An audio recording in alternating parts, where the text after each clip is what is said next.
Kalau peringatan Allah melalui lisan seseorang sampai pada kita dan kita sadar, itu positif. Kalau enggak datang cobaan lebih berat loh. Kalau kita mau buat dosa, ada orang mau berzina, tiba-tiba pasangannya telepon. Peringatan dari Allah datang. Muncul rasa takut. Dimatikan sama dia handphonenya. Tetap dia mau buat. Peringatan lebih besar lagi. Allah buat tetangganya lewat. Lihat dia. Ada saja jalan. Supaya dia berhenti sebenarnya. Enggak. Makin saja. Masuk hotel. Dilihat oleh orang. Ada yang kenal. Oh bapak ini ya. Shh, diam. Ya. Kasih duit. Jangan bicara ya. Loh kok aneh ini loh. Loh peringatan-peringatan Allah datang tidak berhenti. Aneh betul. Imam Abu Hanifah rahimahullah punya kisah unik. Beliau seorang ulama besar. Saking pintarnya dia dan solehnya, sampai diberikan julukan Imam Al-A'zam. Ulama yang paling agung waktu itu di Irak. Luar biasa gitu. Apa saja ditanya hukum dijawab sama dia. Padahal Imam Abu Hanifah ini belajar agama di umur 35 tahun ke atas. Tapi serius betul belajar sampai menjadi ulama besar. Ulama madhab. Ulama madhab ini harus hafal minimal 500.000 hadis. Ya. Subhanallah, dia lagi jalan satu waktu, ada satu anak lewat di dekatnya beliau, pakai sendal kayu. Sendal kayu kan biasa agak berat dan bunyi-bunyi, ya biasa ditaruh di tempat-tempat kamar mandi supaya air tidak ya mercik kemana-mana. Biasanya seperti itulah. Dia pakai sendal kayu itu. Anak ini jalan, Imam Hanifah baik niatnya. Nah, hati-hati dengan sendalmu itu, jangan sampai kau kepleset. Niatnya baik, nasihati. Maka kata anak tersebut, jazakallahu khairan, semoga Allah balas anda dengan kebaikan. Anak ini masih kecil. Dalam kisah ini dikatakan anak ini masih 9 tahun, 10 tahun, belum balik. Lalu kemudian anak itu mengatakan, siapa anda ini paman? Dia bilang, saya Abu Hanifah. Julukannya beliau. Oh, anda yang diberikan julukan Al-Imamul A'zam ya, imam yang agung. Kata Abu Hanifah dengan merendah, itu manusia, orang-orang memberikan, masyarakat berikan julukan kepada saya. Tapi bukan saya minta. Kata dia, wahai imam, kalau sendal saya yang membuat saya tergelincir, jatuh, saya hanya luka di dunia. Kata anak kecil itu, 9 tahun. Maka saya cuma sakit di dunia, dan setelah beberapa saat saya akan sembuh. Tapi hati-hati dengan kedudukan anda, wahai imam. Jangan sampai anda tergelincir dengan kedudukan anda itu. Maka anda akan celaka di dunia, celaka di akhirat.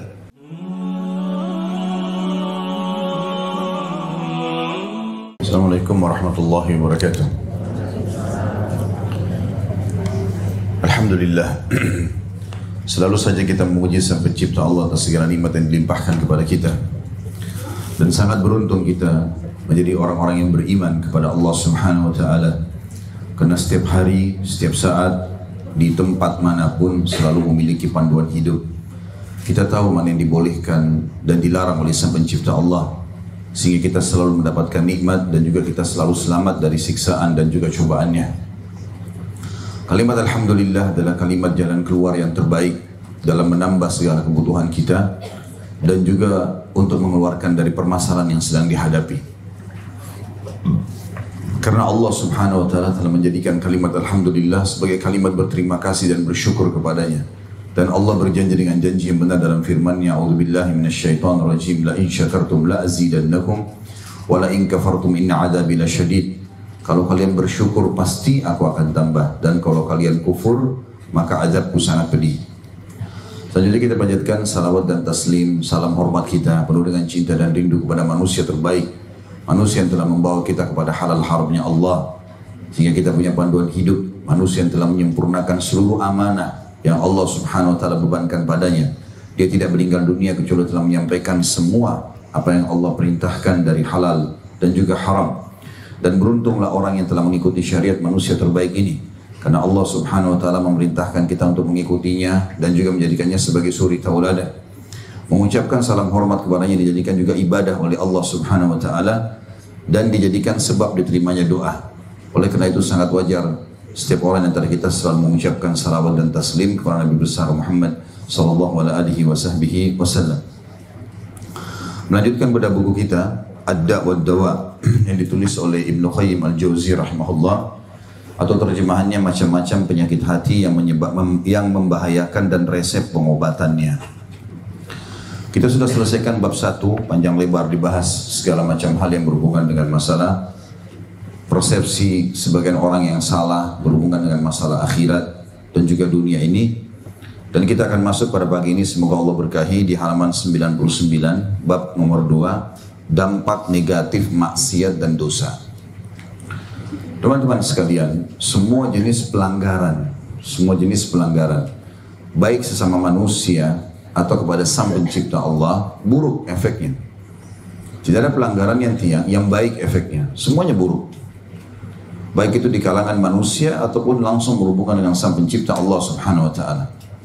Seseorang di antara kita pada saat dia bekerja di perusahaan misalnya, ada larangan-larangan di perusahaan tersebut. Siapapun pegawai melakukan perbuatan ini, perbuatan itu, maka pasti akan kena ganjaran ini dan ganjaran itu. Maka siapapun dari pegawai yang melakukan pelanggaran itu pasti dihukum. Mungkin diberikan SP surat peringatan 1, surat peringatan 2, itu pun sudah mulai rusak namanya, sudah mulai dijauhi oleh teman-temannya.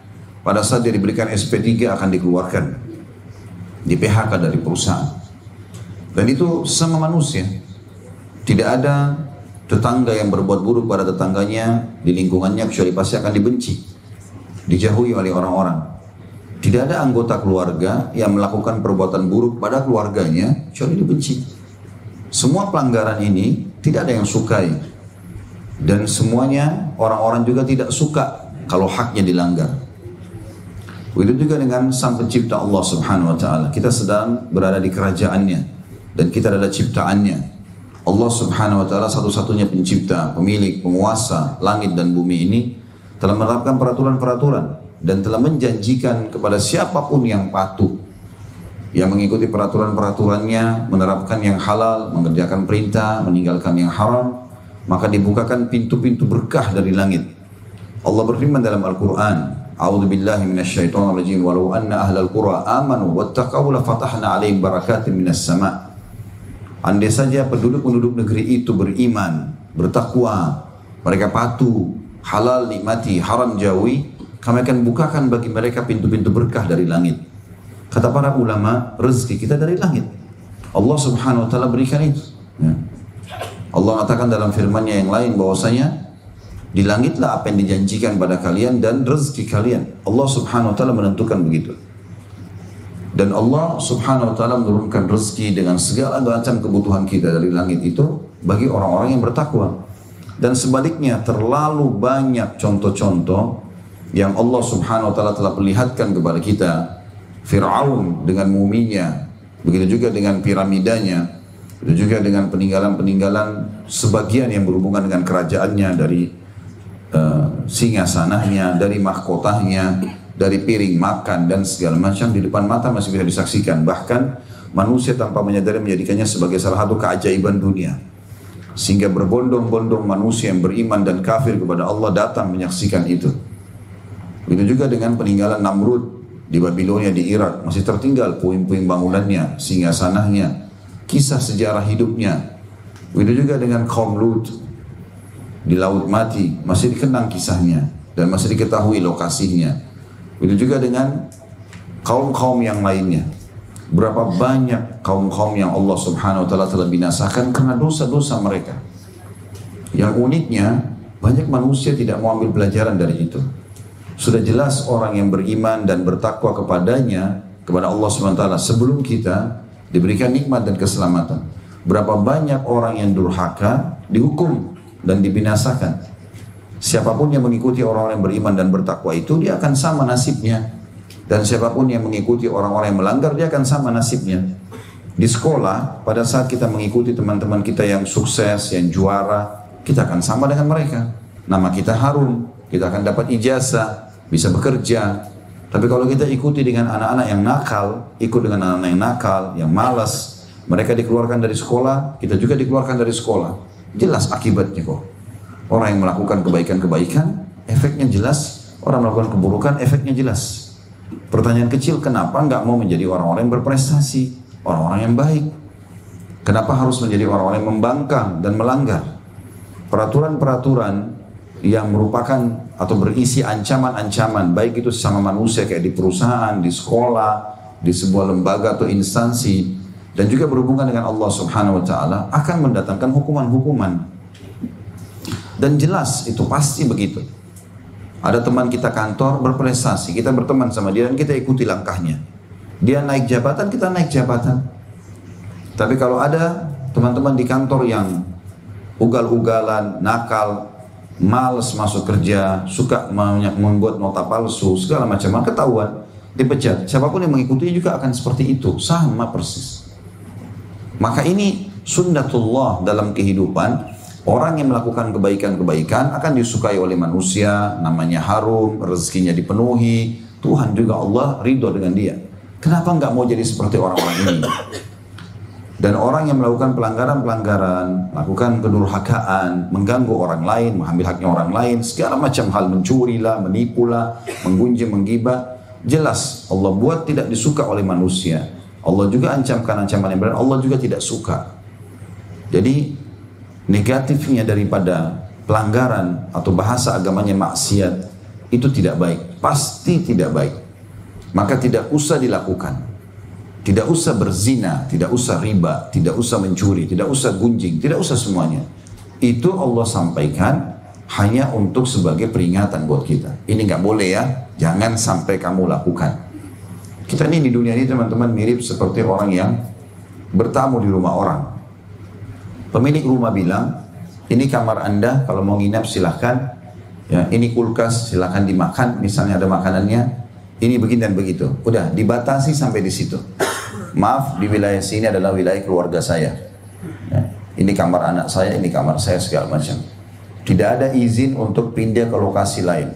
Maka tamu yang baik, dia hanya gunakan fasilitas yang diberikan kepada dia. Selesai. Maka dia pun akan dihormati oleh pemilik rumah. Dia bisa menikmati apa yang cukup bagi dia. Tapi kapan dia melanggar, pergi ke kamar sebelah, mau cari tahu isi rumah itu apa, mungkin tuan rumahnya bisa akan usir. Jangankan bertamu rumah orang, kita nginap di satu hotel saja, kita sudah sewa satu kamar. Itulah yang kita miliki dalam beberapa jam. Fasilitasnya sudah jelas, ini. Ada yang tidak boleh. Kalau mau diambil maka ada bayaran, seperti minuman di kulkas misalnya. Nggak boleh pindah ke kamar sebelah. Karena kamar sebelah milik orang lain atau disewakan juga. Kalau ada orang iseng, semua kamar hotel dibuka, semuanya mau dicari tahu, apa saja, maka diusir dari hotel tersebut walaupun dia bayar. Ini semua contoh-contoh teman-teman dalam mukaddimah kita tentang masalah dampak daripada maksiat, dosa, nggak ada gunanya. Pelanggaran nggak ada gunanya, jangan dilakukan. Hanya akan merusak nama kita, menyita waktu kita, ya. Membuat kita juga terhina, banyak sekali efek negatifnya. Baik saya bilang tadi sesama manusia ataupun dengan Allah Subhanahu wa taala. Baik, itu semua tadi apa yang kita sampaikan teman-teman, mukaddimah daripada dampak pelanggaran. Tidak ada gunanya sama sekali. Di kantor, di rumah tangga, di apa saja, termasuk hubungan dengan Allah Subhanahu wa taala tidak ada manfaatnya. Ibnu Qayyim rahimahullah menyusun sebuah bab di sini khusus judulnya dampak negatif maksiat dan dosa, pelanggaran. Poin A-nya mudarat dosa dan kemaksiatan. Kata beliau, mari kita kembali membicarakan obat dari penyakit yang jika berkesinambungan akan menghancurkan kehidupan dunia dan akhirat seorang hamba. Termasuk perkara yang seharusnya diketahui bahwasanya dosa dan kemaksiatan pasti menimbulkan mudarat atau kerugian. Tidak mungkin tidak. Mudaratnya bagi hati sebagaimana mudarat yang ditimbulkan racun pada tubuh, yaitu memiliki tingkatan beragam. Adakah kehinaan serta penyakit di dunia dan di akhirat yang tidak disebabkan oleh dosa dan kemaksiatan? Tanda tanya. Saya ulangi kembali. Kalau teman-teman kerja di kantor, tahu itu pelanggaran, kantor larang, pemilik perusahaan larang, jangan dilanggar. Tidak usah dilanggar, karena merusak nama, ya. Dan ada efek-efek ancaman. Gak apa-apa deh saya telat. Toh nanti telat kalau ditegur sama HRD baru saya minta maaf. Keliru. Ngapain rusak nama kita? Gak apa-apa deh saya lakukan ini. Toh nanti kalau saya langgar pasangan saya nanti ingatkan juga. Untuk apa? Kenapa harus buat orang lain tegur kita? Kenapa harus ditegur baru mau berubah? Kenapa gak dari awal jadi orang baik? Apa sebabnya? Untuk apa kita rusak nama kita? Untuk apa kita habiskan energi untuk memperbaiki kesalahan yang kita buat? Untuk apa? Kalau orang sudah terlanjur terjerumus beda, babnya beda lagi. Dia bertaubat, dia perbaiki dan jangan dia ulangi. Tapi kalau kita belum terjerumus, kenapa kita harus terjerumus? Kenapa harus rusak nama kita? Untuk apa teman-teman sekalian? Kenapa gak jadi orang baik saja? Kenapa harus coba dulu pelanggaran itu, baru lihat berefek gak ya? Gak ada gunanya. Balap-balap, ugal-ugalan, bisa jatuh, tabrakan. Kenapa dibuat? Untuk apa? Apa nanti sudah luka, patah tulangnya, luka lututnya, ya, patah tangannya, baru mau sadar? Kenapa harus tunggu tabrakan dulu, baru berhenti? Kalau mempercepat kecepatan, memang butuh dan berakal. Orangnya tahu, oh ini memang tempatnya, memang pas, lagi kosong, lagi segala macam. Ada darurat, mungkin itu pun berakal. Tidak melanggar peraturan-peraturan yang ada. Orang melanggar lampu merah, dia udah tahu sebenarnya. Kalau dia langgar ini bisa saja dia ditabrak dari kiri kanan, dia tidak tahu. Tapi dia coba saja, nggak apa-apa deh. Loh, kan bisa kena tabrak. Berapa banyak orang tidak sadar, dia pikir dia bisa dengan kecepatan tinggi melewati lampu merah, ternyata dari sebelah kanan ada yang tabrak dia, dari kiri ada yang tabrak dia. Dari mana dia bisa tahu? Gitu kan? Lalu untuk apa? Apa susahnya tunggu 1 menit? Tunggu 2 menit? Sabar aja tunggu sebentar. Salahnya apa? Susahnya apa gitu? Lampu merah kalau ditaruh oleh pemerintah 1 menit. 2 menit itu sudah lama sekali. 1 menit selalu saya durasi 60 detik. Tapi syaitan membuat manusia itu selalu saja ingin, udah melanggar saja. Udah begini saja. Kadang-kadang ada orang lewat lampu merah saya lihat, dikelaksonin orang. Itu sudah cukup, untuk apa? Kok malu-maluin diri kita, kenapa? Dikelaksonin, akhirnya kita jadi nggak enak. Sempat beberapa menit ke depan merasa terganggu, sempat emosi. Kenapa harus hinakan diri? Untuk apa? Gitu. Kenapa nggak langsung menjadi orang baik saja? Saya kadang-kadang kalau lagi jalan ada orang klakson di belakang, silakan. Kalau mau jalan duluan silakan. Kalau darurat silakan. Itu kan. Kita berikan jalan orang. Nggak ada sesuatu yang salah, gitu kan. Kemudian selanjutnya dikatakan, bukankah dosa dan maksiat yang menyebabkan ayah dan ibu kita, Adam dan istrinya Hawa alaihi wassalatu wassalam dikeluarkan dari surga? Negeri yang penuh dengan kelezatan, kenikmatan, keindahan, dan kegembiraan, menuju tempat yang penuh dengan penderitaan, kesedihan, dan musibah, yaitu bumi? Tanda tanya di sini. Bukankah dosa telah mengeluarkan iblis dari kerajaan langit, sekaligus menjadikannya terusir dan terlaknat? Kondisi lahir dan batin iblis pun diubah menjadi lebih buruk. Lahirnya dijadikan Allah sejelek-jelek dan seburuk-buruk rupa, sedangkan batinnya dijadikan olehnya, oleh Allah lebih jelek dan lebih buruk daripada lahirnya. Ya. Ini kata sebagian ulama seperti itu ya. Pada saat Allah subhanahu wa ta'ala melaknat iblis, tadinya iblis tampaknya, penampakannya bagus. Tapi Allah kutuk dia menjadi buruk. Gitu kan?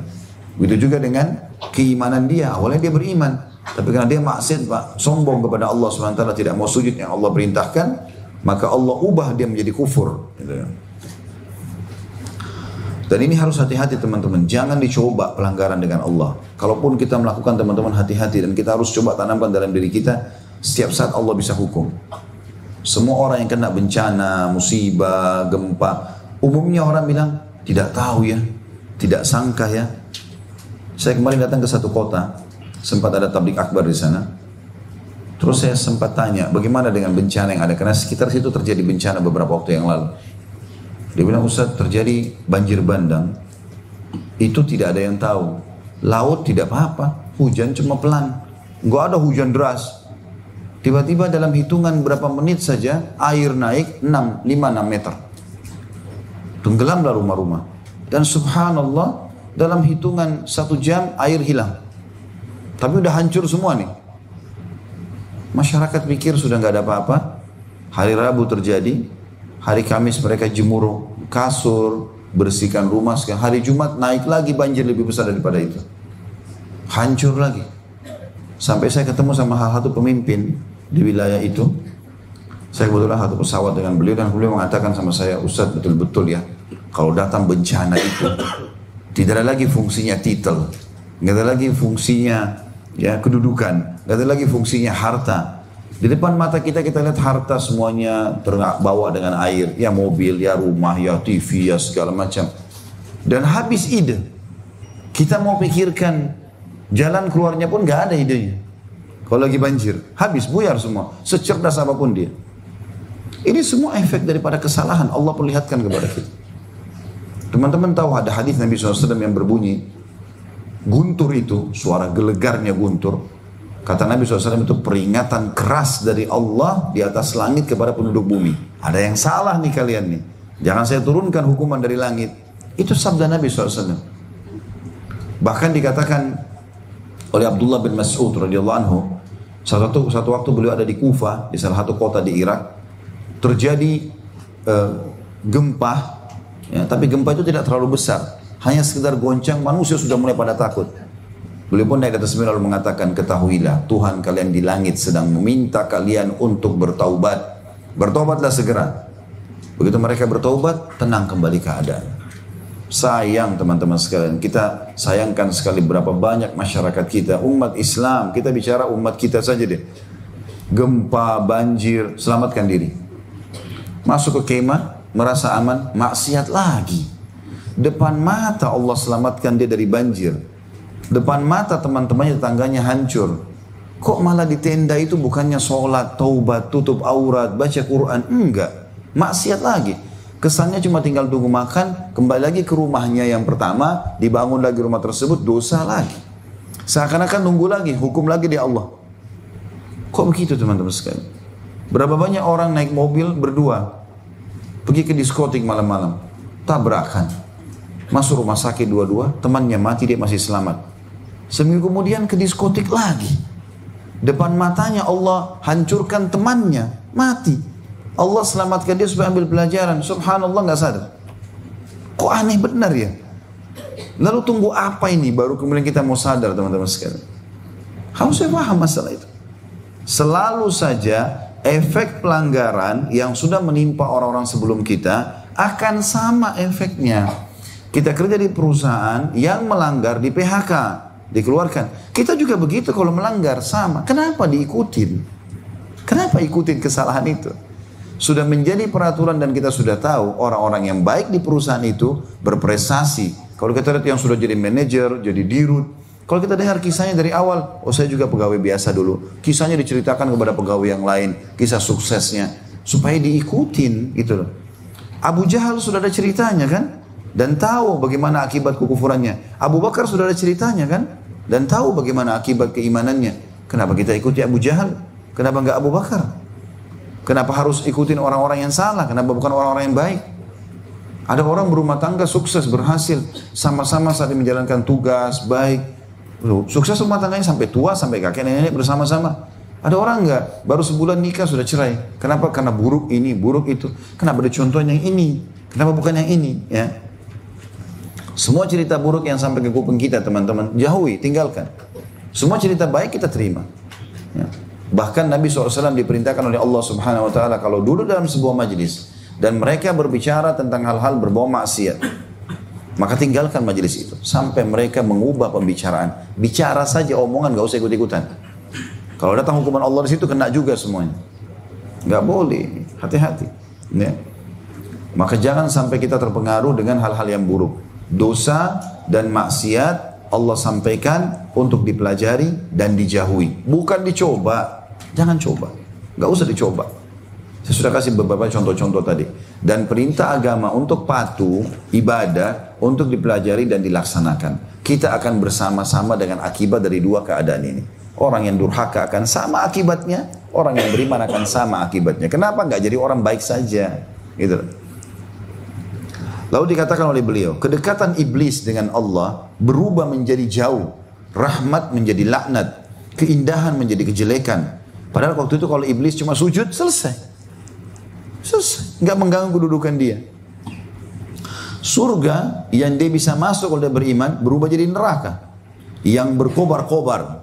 Iman yang tadinya sudah jelas patuh kepada Allah menjadi kekufuran. Pertolongan yang Allah bisa datangkan menjadi permusuhan. Penentangan, gemah tasbih, tahlil dan pesucian menjadi gemah kekufuran. Tadinya iblis itu sebelum kasus sujud tidak mau sujud kepada Adam, orang yang beriman kepada Allah. Buktinya dia waktu pun sudah membangkang, dia masih mengatakan, wahai Tuhanku, sebagaimana engkau melaknatku, menghukumku, maka panjangkan umurku sampai hari kiamat. Kekonyolan yang luar biasa. Udah melanggar, menantang Allah.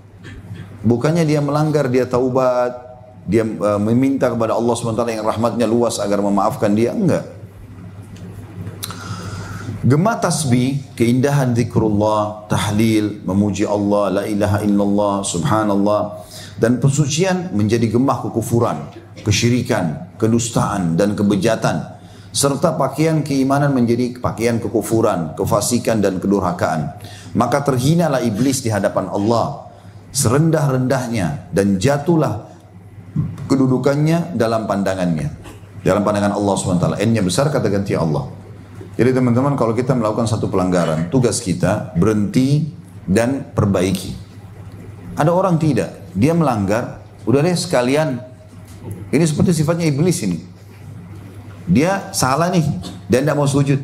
Kata sebagian ulama, andai saja iblis mengatakan, iya ya Allah, tadinya muncul sifatku dalam hati, tidak mau sujud sama dia, tapi aku salah. Bisakah dimaafkan? Allah bisa maafin kalau dia mau begitu. Masalahnya enggak. Kenapa kau enggak mau sujud? Saya lebih baik dari dia. Allah bilang, saya laknat kamu. Dia malah minta, ya Allah panjangkan umurku, aku akan sesatkan orang ini sama keturunannya. Makin rusak. Loh kenapa makin rusak ini? Kok makin rusak ya? Syaitan, kata ulama, menyesatkan manusia dengan pola seperti ini. Karena iblis caranya seperti itu. Jadi kalau ada orang berbuat dosa, dia tadinya baik, lalu dia buat dosa. Ama syaitan dibuat supaya dosa itu tidak cukup di situ. Terus aja digerogoti sampai dia mengulanginya. Sekali zina, kamu sudah kotor, kamu sudah najis, sudah nggak diterima tobatmu. Supaya dia buat lagi. Makin banyak dia buat dosa, maka seperti iblis tadi, makin jauh dari rahmat Allah. Orang kalau sakit, ditusuk duri, tugasnya berhenti. Jangan tambah ditancap tuh duri. Orang buat dosa begitu, kena duri nih, makin ditekan sama dia, ya makin sakit lah. Cabut duri itu. Ada bekasnya, tapi sembuh. Kan gitu. Maka harus difahami bahasanya teman-teman. Kalau ada di antara kita tidak faham bahasa-bahasa seperti ini, lalu bahasa apa lagi yang akan disampaikan? Kalau peringatan Allah melalui lisan seseorang sampai pada kita dan kita sadar, itu positif. Kalau enggak datang cobaan lebih berat loh. Kalau kita mau buat dosa, ada orang mau berzina, tiba-tiba pasangannya telepon. Peringatan dari Allah datang. Muncul rasa takut. Dimatikan sama dia handphonenya. Tetap dia mau buat. Peringatan lebih besar lagi. Allah buat tetangganya lewat. Lihat dia. Ada saja jalan. Supaya dia berhenti sebenarnya. Enggak. Makin saja. Masuk hotel. Dilihat oleh orang. Ada yang kenal. Oh bapak ini ya. Shh, diam. Ya. Kasih duit. Jangan bicara ya. Loh kok aneh ini loh. Loh peringatan-peringatan Allah datang tidak berhenti. Aneh betul. Imam Abu Hanifah rahimahullah punya kisah unik. Beliau seorang ulama besar. Saking pintarnya dia dan solehnya, sampai diberikan julukan Imam Al-A'zam. Ulama yang paling agung waktu itu di Irak. Luar biasa gitu. Apa saja ditanya hukum dijawab sama dia. Padahal Imam Abu Hanifah ini belajar agama di umur 35 tahun ke atas. Tapi serius betul belajar sampai menjadi ulama besar. Ulama madhab. Ulama madhab ini harus hafal minimal 500.000 hadis. Ya. Subhanallah, dia lagi jalan satu waktu. Ada satu anak lewat di dekatnya beliau. Pakai sendal kayu. Sendal kayu kan biasa agak berat dan bunyi-bunyi. Ya biasa ditaruh di tempat-tempat kamar mandi. Supaya air tidak ya mercik kemana-mana. Biasanya seperti itulah. Dia pakai sendal kayu itu. Anak ini jalan, Imam Hanifah baik niatnya. Nah, hati-hati dengan sendalmu itu. Jangan sampai kau kepleset. Niatnya baik, nasihatnya. Maka kata anak tersebut, jazakallahu khairan. Semoga Allah balas anda dengan kebaikan. Anak ini masih kecil. Dalam kisah ini dikatakan anak ini masih 9 tahun, 10 tahun, belum balik. Lalu kemudian anak itu mengatakan, siapa anda ini paman? Dia bilang, saya Abu Hanifah. Julukannya beliau. Oh, anda yang diberikan julukan Al-Imamul A'zam ya. Imam yang agung. Kata Abu Hanifah dengan merendah, itu manusia, orang-orang memberikan, masyarakat berikan julukan kepada saya. Tapi bukan saya minta. Kata dia, wahai imam, kalau sendal saya yang membuat saya tergelincir, jatuh, saya hanya luka di dunia. Kata anak kecil itu, 9 tahun. Maka saya cuma sakit di dunia, dan setelah beberapa saat saya akan sembuh. Tapi hati-hati dengan kedudukan anda, wahai imam. Jangan sampai anda tergelincir dengan kedudukan anda itu. Maka anda akan celaka di dunia, celaka di akhirat. Abu Hanifah seorang ulama besar, anak kecil ngomong gitu. Apa yang dia lakukan? Apakah dia mengatakan, kok anak kecil nggak ngerti? Hah? Seperti sebagian orang di antara kita kadang-kadang diingatkan oleh anaknya, ngerti apa kamu? Dengan sombong. Abu Hanifah nangis teman-teman sekalian. Menangis terisak-isak. sambil memeluk anak tersebut. Dan dia bersyukur kepada Allah karena Allah sampaikan peringatan melalui lisan anak kecil supaya tambah sadar, tambah tawadhu. Begitu loh. Harusnya sadar masalahnya. Lalu dikatakan di sini, lanjutan paragrafnya kata Ibnu Qayyim rahimahullah, kemarahan dan kemurkaan Rabb yang Maha Suci dan Maha Purna menimpa iblis, kemudian membinasakannya. Iblis menjadi pemimpin bagi setiap orang fasik dan pelaku kejahatan. Nah, ini sifat iblis dan iblis mau begitu manusia. Tadinya dia baik, tiba-tiba berubah malah jadi pemimpin gerombolan, ya, penjahatan. Ia rela terhadap kepemimpinannya itu setelah sebelumnya menjadi seorang ahli ibadah dan hamba yang mulia. Ya, kata Ibnu Abbas, dulunya iblis adalah orang yang saleh dari kalangan jin. Kami berlindung kepadamu ya Allah dari menyelisih perintahmu dan melanggar laranganmu. Hati-hati teman-teman sekalian, jangan bermain di zona-zona yang berbahaya, apalagi ada ancaman Allah. Nabi Muhammad SAW dalam sebuah riwayat selalu ulang-ulangin doa ini. Ya mukallibal qulub, tsabbit qalbi ala dinik. Wahai yang membolak-balikan hati, kokohkan hati itu dalam ketaatanmu, ya, di atas agamamu. Maka karena seringnya diucapkan, kata Aisyah radhiyallahu anha, ya Rasulullah, kenapa anda begitu luar biasa mengucapkan kalimat ini gitu? Padahal anda sudah diampuni dosa anda yang lalu, yang akan datang. Anda siapa? Seorang Nabi. Kok baca doa ini gitu loh? Apa kata Nabi SAW? Wahai Aisyah, siapa yang bisa mendapatkan jaminan kalau dia bisa tidak berubah? Sementara hatinya berada di antara jari-jari Allah, ya Allah bisa ubah keadaannya. Nabi Nuh alaihissalam pada saat anaknya tenggelam di depan matanya, lalu dia mengatakan, anakku naik. Allah ceritakan dalam surah Nuh, naik ke kapal ini supaya kau selamat. Enggak ayahku, saya akan selamatkan diriku ke atas gunung. Enggak bisa, siksaannya Allah sudah depan mata, kau mau selamat kemana? Enggak mau dengar anaknya. Akhirnya Allah mengatakan, maka terhalangilah di antara keduanya dengan ombak dan tenggelamlah anaknya. Nabi Nuh alaihissalam niatnya baik.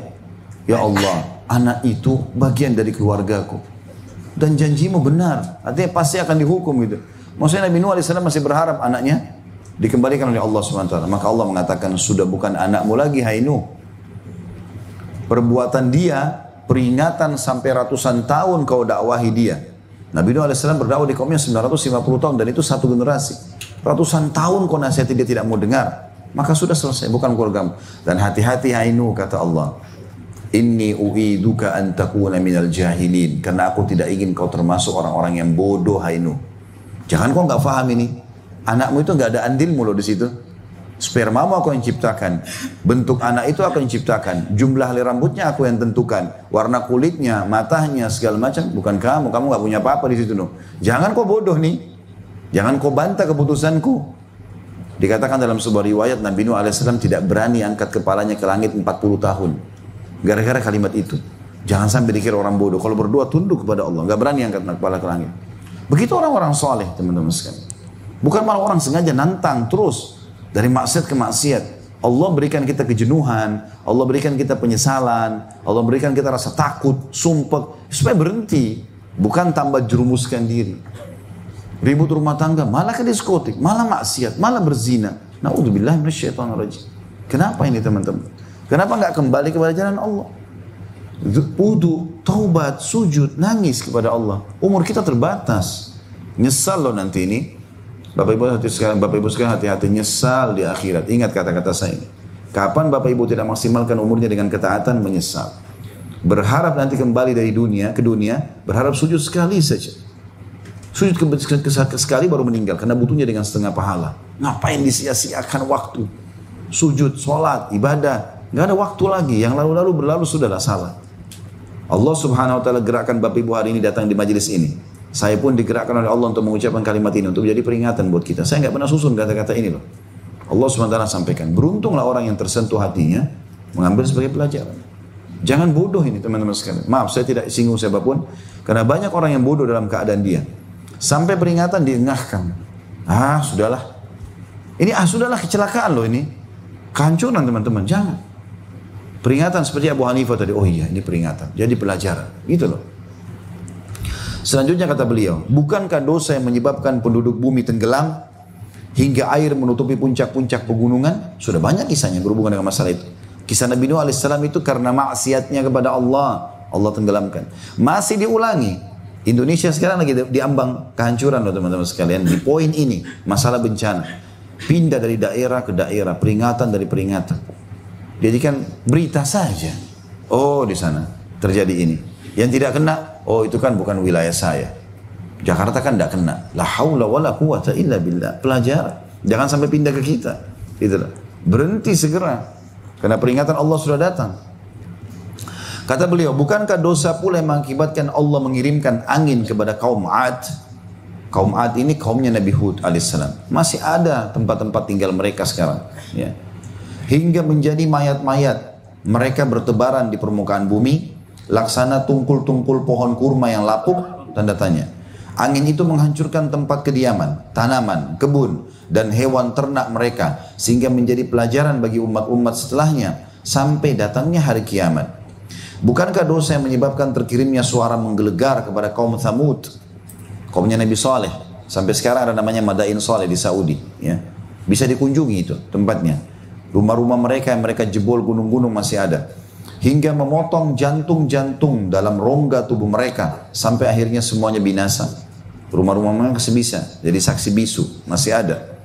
Bukankah dosa yang menyebabkan terangkatnya desa kaum Lut. Sampai-sampai para malaikat mendengar lolongan anjing mereka. Ya.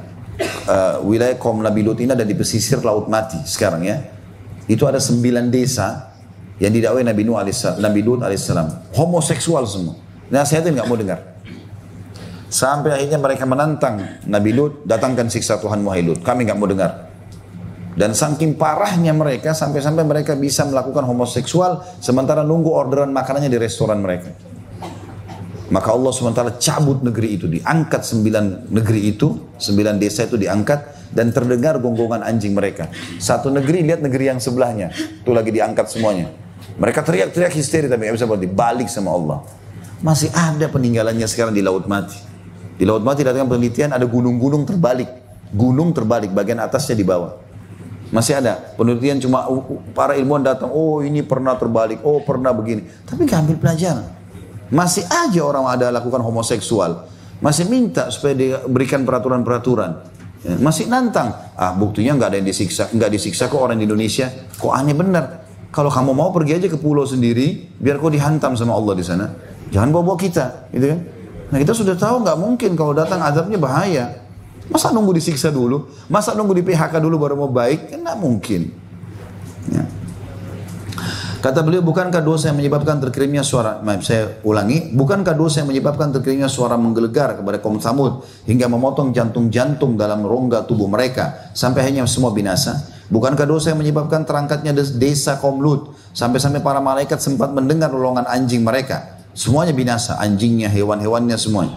Kemudian desa itu dibalik bersama penduduknya, atasnya menjadi bawah hingga membinasakan semuanya. Belum lagi dengan lemparan batu-batu dari langit yang menghujani kaum Lut alaihissalam tersebut. Sejumlah hukuman dijatuhkan secara serentak kepada mereka yang belum pernah dijatuhkan kepada umat lainnya. Orang-orang yang serupa dengan mereka juga akan mendapat ganjaran yang seperti itu. Yang melakukan sama-sama akan sama. Ya. Sungguh tidaklah hal itu jauh dari orang-orang zalim. Bukankah dosa yang menyebabkan terkirimnya awan azab laksana naungan yang berlapis-lapis kepada kaum Syuaib, ya, penduduk negeri Madian, hingga saat sampai di atas kepala mereka turunlah hujan api yang menyala-nyala. Ini semua ada ceritanya dalam surah Al-Anbiya ya. Dalam Al-Quran ada semua ceritanya ini. Ya, termasuk penduduk negeri Madian yang dipimpin oleh Nabi Syuaib alaihissalam. Diingatkan oleh Nabi-Nabi Allah tidak mau dengar. Ya. Bukankah dosa yang menyebabkan Fir'aun dan kaumnya tenggelam dalam lautan, arwah mereka lalu dipindahkan ke neraka jahanam sehingga jasad-jasad mereka tenggelam ke laut, sedangkan ruh-ruh mereka terbakar di neraka? Saya subhanallah masuk ke museum tempat muminya Fir'aun itu, yang dianggap Ramsis sekian yang hidup sama Nabi Musa alaihissalam. Itu kalau kita ukur tinggi badannya tidak jauh dari kita. Apa yang dia sombongkan selama ini? Allah kekalkan jasadnya. Sampai ada jemaah saya bilang, Ustaz ini Fir'aun itu. Saya bilang, iya ini dia. Sekarang cuma tinggal mumi, tulangnya, dagingnya semua mengerucut, pas jadi kenangan, agar manusia lihat. Ada orang cuma bilang, oh ini ya muminya, pergi. Gak ambil pelajaran. Loh ini loh Allah binasakan ngaku Tuhan dulu, ujung-ujungnya habis. Di dalam museum itu ada banyak peti-peti kematian, singgasananya. Cuma jadi kenangan, oh ini dulu singgasananya, oh itu dulu tongkatnya, oh itu dulu tempat duduknya, oh ini ranjangnya, oh ini dulu tempat perhiasan istrinya. Kenapa kok cuma cerita ya? Bukan cerita ini. Ini fakta yang harus ambil pelajaran, jangan ikuti langkahnya Fir'aun. Ya. Bukankah dosa yang menyebabkan terbenamnya Qarun beserta harta tempat tinggal dan keluarganya, yang kita biasa bilang harta karun, ini pengikut Nabi Musa alaihissalam, ya, itu Allah SWT tenggelamkan. Istananya dulu besar, berisi semuanya emas, gitu. Dan Allah gambarkan dalam Al-Quran Qarun ini saking kayahnya, ya, sampai-sampai teman-teman sekalian, Qarun itu digambarkan dalam Al-Quran untuk membuka gudangnya. Allah gambarkan kunci gudangnya, bukan lagi Allah gambarkan harta di dalam, supaya kita tahu bagaimana besarnya gudang itu. Jadi gudang itu ada punya pintu gerbang besar dan ada kuncinya. Kuncinya itu harus diangkat 10 orang laki-laki perkasa. Kuncinya saja. Kita biasa pakai kunci kecil kan? Ini kuncinya diangkat 10 orang, saking kayahnya. Tapi subhanallah diingatkan, Nabi Musa AS kirim orang, hai Qarun, sadar. Nabi Musa mengingatkan, kau bertakwa kepada Allah, dulu kau orang miskin dulunya. Selalu Nabi Musa lewat, doakan dia. Sampai dia bilang, hai Nabi Allah, mintalah supaya saya diberikan kaya sama Allah. Allah kasih dia ilmu sedikit dalam emas. Mulailah dia bisa ngelola emas, dan segala. Sampai dia jadi kaya raya. Loh, setelah kaya raya, malah dukung Fir'aun. Malah dia bersatu sama pasukan Fir'aun untuk menyerang Musa AS. Hai Nabi Musa AS doakan kehancuran. Subhanallah, waktu itu istananya, itu dikatakan menyaingi istananya Fir'aun. Fir'aun istananya itu besar-besar. Qarun bisa menyaingi karena kayahnya. Dan kalau dia lewat, emas semuanya. Sampai pengawal-pengawal yang mikul dia. Zaman dulu kan masih belum ada ya kendaraan kayak kita sekarang. Dipikul. Semuanya itu. Tempat dia duduk emas. Ya, baju-baju emas. Baju pengawalnya semua emas. Sampai kalau dia lewat, orang cemburu lihat. Gitu. Subhanallah, depan mata mereka, Allah buat goncangan, terjadi gempa. Yang rubuh hanya rumahnya Qarun. Yang lain tidak ada. Orang saksikan semua. Rubuh pelan-pelan. Hancur semuanya. Tenggelam dengan emas-emasnya semua. Dan Nabi Musa AS mengatakan, ambillah pelajaran wahai Bani Israel. Lihat nih bagaimana Allah tenggelamkan. Nah, sebelumnya malam harinya, itu Qarun sempat minum, pesta-pesta di rumahnya. Diingatkan oleh orang-orang, bantulah orang susah. Musa AS memerintahkan keluarkan zakat. Gak mau tahu. Tenggelamkan sama Allah. Lalu Nabi Musa AS mengatakan, mulai sekarang, setelah tenggelam Qarun, sampai hari kiamat, tidak akan pernah ada yang menemukan lagi istananya. Allah tenggelamkan ke dalam bumi yang tidak ada yang bisa tahu. Ada sebagian Bani Israel sempat mau gali-gali di situ. Tahu istananya di situ. Lewat orang-orang beriman di antara mereka para ulamanya. Mau ngapain? Mau coba cari hartanya Qarun. Banyak emasnya. Kata mereka para ulamanya Bani Israel waktu itu, ketahuilah Nabiullah Musa sudah mengingatkan kalau tidak akan pernah ada yang menemukan sampai hari kiamat. Baru mereka tinggalkan. Tapi tinggal cerita. Ya. Beruntunglah orang yang ambil pelajaran dari semua itu. Kata beliau, bukankah yang membinasakan generasi-generasi yang datang setelah Nabi Nuh alaihissalam, yakni dengan berbagai hukuman hingga menghancurkan mereka sedahsyat-dahsyatnya. Ya. Nabi Nuh alaihissalam itu sampai sekarang orang-orang barat buatkan film, hampir satu dunia tahu. Walaupun rekayasa cerita, gitu kan. Maksudnya dibuatlah rekayasa, ada yang selamat segala macam. Tapi subhanallah, mereka mau mengenang kisahnya Nabi Nuh alaihissalam. Orang jadi tahu tentang kisah Nabi Nuh. Bukankah, kata beliau, dosa yang membuat seluruh kaum Yasin dari awal hingga akhirnya binasa dengan suara yang menggelegarkan? Ya. Maksudnya ini kaum-kaum, ada kaum-kaum yang Allah binasakan sebelumnya. Bukankah dosa yang menyebabkan diutusnya satu kaum yang kekuatan besar kepada Bani Israel? Kaum itu merajalela di kampung-kampung, membunuh para laki-laki, memperbudak anak-anak dan para wanita, membakar rumah-rumah serta merampas harta benda. Kemudian mereka diutus sekali lagi untuk memusnahkan segala sesuatu semampu mereka dan membinasakan apa saja yang mereka kuasai sehancur-hancurnya. Maksudnya Bani Israel pernah beriman. Tapi mereka karena kufur diingatkan oleh orang-orang soleh dan mereka tidak mau dengar. Maka Allah datangkan kaum ya, yang menyiksa mereka. Seperti datangnya Fir'aun. Maka wanita mereka dihinakan, anak-anak mereka dibunuh, mereka diperbudak. Dulunya tidak. Bani Israel ini sebelum diperbudak oleh Fir'aun, dulunya tokoh-tokoh masyarakat di Mesir. Orang-orang kaya. Ya. Tetapi mereka kufur kepada Allah SWT, Allah utus orang-orang yang menghinakan dia.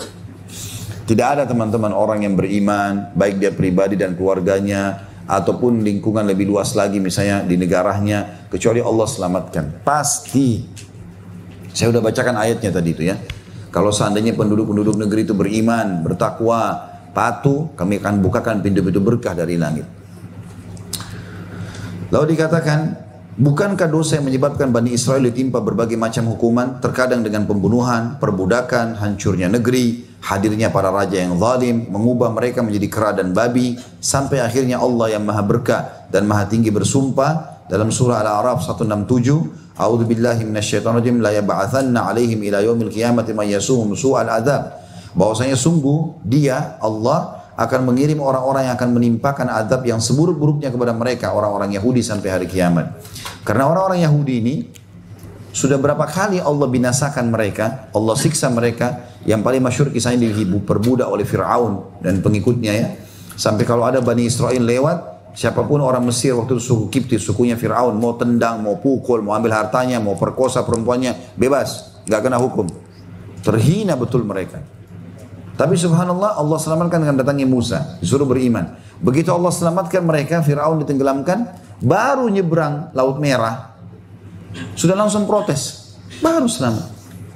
Ada di situ orang lagi sembah berhala, mereka mengatakan, ya Musa, ij'al lana ilahan kama lahum aliha. Wahai Musa, buatkan kami Tuhan-Tuhan seperti orang-orang itu punya Tuhan. Baru Allah selamatkan mereka, mereka sudah minta begitu.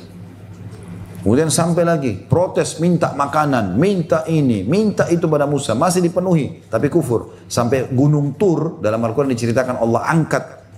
Lalu Allah ancam mereka. Kalau mereka tidak taubat, dihantamkan dengan gunung Tur. Gunung Tur ada sekarang, masih ada.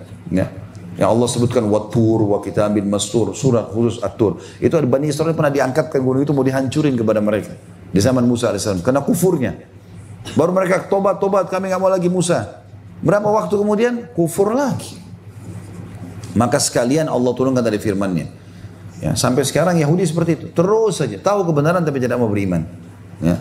Nabi Muhammad SAW diutus kepada mereka sampai mengatakan, hai Yahud, bertakwa kepada Allah. Kalian tahu aku adalah Nabi.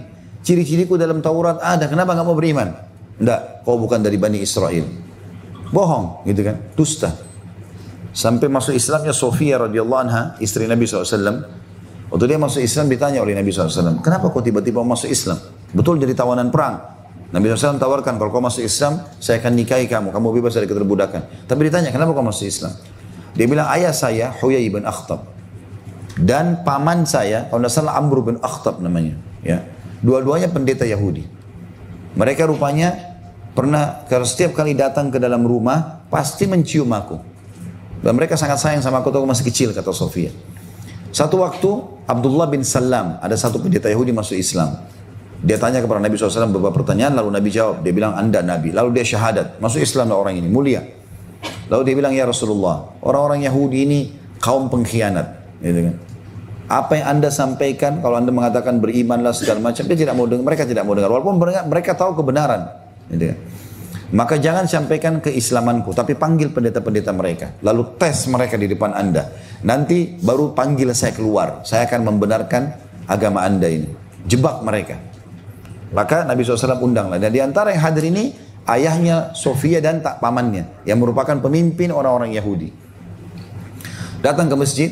Nabi SAW, lalu Nabi SAW mengatakan, hai Yahudi, bertakwalah kepada Allah, masuk Islamlah, kalian tahu saya Nabi, ada dalam Taurat, apalah segala macam disampaikan. Enggak, kami enggak mau. Baik, Nabi bilang, bagaimana menurut kalian tentang Abdullah bin Salam? Oh, dia adalah pendeta kami, anak daripada pendeta kami, ulama kami itu, tokoh masyarakat kami. Kata Nabi SAW, bagaimana kalau dia masuk Islam? Nggak mungkin, mustahil, kata orang Yahudi. Kata Nabi SAW, wahai Abdullah, keluarlah. Abdullah bin Salam keluar dari satu ruangan di masjid, mengatakan, hai Yahudi, bertakwa kepada Allah, asyhadu an la ilaha illallah wa anna Muhammad Rasulullah. Langsung orang Yahudi balik. Apa mereka bilang? Dia orang paling bodoh di antara kami. Dia anak orang bodoh di antara kami. Tadi baru puji, sekarang sudah dibalik. Ini sifatnya orang Yahudi. Nah, baru ngaku tadi, sekarang dibalik. Nah, maka subhanallah, dengan itu mereka akhirnya keluar dari masjid. Kata Sofia, mereka pulang ke rumah. Baru kali pertama itu mereka nggak menciumku. Lalu sibuklah berbicara antara ayahku sama paman. Ayahku mengatakan kepada pamanku, apakah benar dia yang disebutkan dalam Taurat? Kata pamanku, dua-duanya pendeta ini. Iya, dialah orangnya. Apa kau yakin ciri-cirinya semua benar? Dia bilang iya. Lalu kata ayahku Huyai bin Akhtab kepada pamanku, dua-duanya pendeta. Apa keputusanmu? Lalu kata pamanku, aku telah ambil keputusan tidak akan beriman kepadanya selamanya. Loh kok bodoh benar gitu. Tahu kebenaran tapi nggak mau gitu. Maka adiknya Huyai mengatakan, saya juga sama dengan kamu. Aneh, subhanallah. Pasti masuk neraka tapi tetap begitu. Ya. Maka karena itu Allah SWT utus kepada mereka siksaan. Ya. Mereka sudah tahu sekarang teman-teman. Orang-orang Yahudi kalau ditanya, saya waktu ke Palestina itu hari, ada satu kuburan di Bukit Zaitun. Itu kuburan paling mahal di Israel. Tentu Palestina. Ya. Tapi mereka sekarang anggap itu Israel. Paling mahal. Jadi antara Masjid Aqsa dengan gunung Bukit Zaitun ada kuburan di situ. Saya tanya orang-orang di situ, orang Palestina, ini kuburan siapa? Kok Yahudi? Ini kuburan paling mahal. Kok paling mahal? Kenapa? Karena mereka tahu nanti terakhir Dajjal dan mereka orang Yahudi akan dibunuh di sini oleh umat Islam. Jadi gara-gara itu beli kuburan di situ. Ini luar biasa gobloknya ini. Bodoh benar gitu saya. Subhanallah tuh saya berpikir, kok ada orang jelas-jelas mau dibunuh sama umat Islam, nanti akan masuk neraka. Kok malah berlumba-lumba beli di situ? Kuasa Allah SWT. Kejahilan yang luar biasa gitu. Imam Ahmad berkata rahimahullah, dalam kitab Az-Zuhd dengan sanad yang sahih, kami diberitahukan Al-Walid bin Muslim, kami diberitahu oleh Safwan bin Amr, aku diberitahu oleh Abdurrahman bin Jubair bin Nufair dari ayahnya, dia menuturkan, saat Ciprus ditaklukkan, penduduknya tercerai dan bernangis atau bertangisan. Ketika itu aku melihat Abu Darda duduk menangis seorang diri. Aku pun seraya bertanya, hai Abu Darda, apa yang menyebabkanmu menangis? Padahal hari ini Allah muliakan Islam dan pemeluknya ini. Maksudnya Ciprus itu daerah orang kafir dikuasai oleh umat Islam. Orang-orang kafir pada nangis karena negara mereka ditaklukkan umat Islam. Tapi ada sahabat Nabi Abu Darda juga ikut nangis waktu itu. Kok kenapa nangis? Padahal ini kemuliaan, kemenangan. Beliau menjawab, celakalah kamu hai Jubair kalau kau tidak faham betapa hinanya manusia di hadapan Allah Ta'ala tak kala mereka mengabaikan perintahnya. Mereka adalah umat yang kuat, tangguh, perkasa, serta memiliki kerajaan. Namun ketika mengabaikan perintah Allah, mereka menjadi seperti yang kamu lihat sekarang. Artinya Abu Darda nangis bukan karena Ciprus ini berhasil dikuasai umat Islam dan tidak bersyukur sama Allah, bukan. Tapi dia berpikir bagaimana Allah hinakan kerajaan Ciprus itu besar sekali. Kerajaan yang besar, mereka punya peradaban, istana-istananya besar, ya sampai sekarang terkenal negeri itu ya. Yang jelas pada saat itu Allah SWT hinakan dengan pasukan umat Islam kecil, hanya karena mereka tidak mau beriman. Karena sebelum diperangi, sempat ditawarkan masuk Islam ya, mereka nolak. Bayar jizyah ya, upeti nggak menolak. Minta perang ya, sudah perang, rangka pasukannya kuat. Maka Allah hinakan mereka. Berapa banyak kesatria-kesatria yang berotot, mati terbunuh, disusun jenazahnya. Berapa banyak wanita yang menangis, anak kecil yang menangis, rumah-rumah mereka jadi harta rampasan perang kaum muslimin. Hanya karena nggak mau beriman kepada Allah. Abu Darda nangis, lihat bagaimana Allah mudahnya menghancurkan satu negeri. Dan bukan mustahil kena kita juga itu. Walaupun itu umat Islam.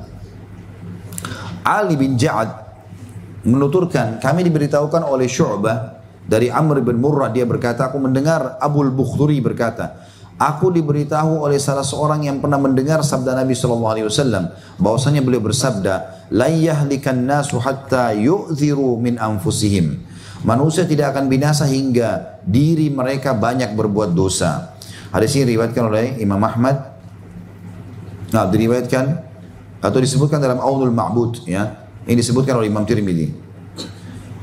Dan hadis ini disahihkan oleh para ulama. Artinya hadis ini menjelaskan semua kebinasaan, kesedihan, ya, sumpah, permasalahan yang dihadapi itu karena dosa yang mereka lakukan, baik secara individu ataupun umumnya yang merata menimpa seluruh masyarakat.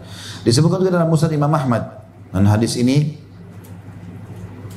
diriwayatkan Imam Ahmad di jilid 4 halaman 204 dari Ummu Salamah radhiyallahu anha, ia berkata, aku pernah mendengar Nabi SAW bersabda, jika tampak jelas berbagai kemaksiatan pada umatku, ya, kalau ada yang bilang kita kan umat Islam, masa kita dihukum?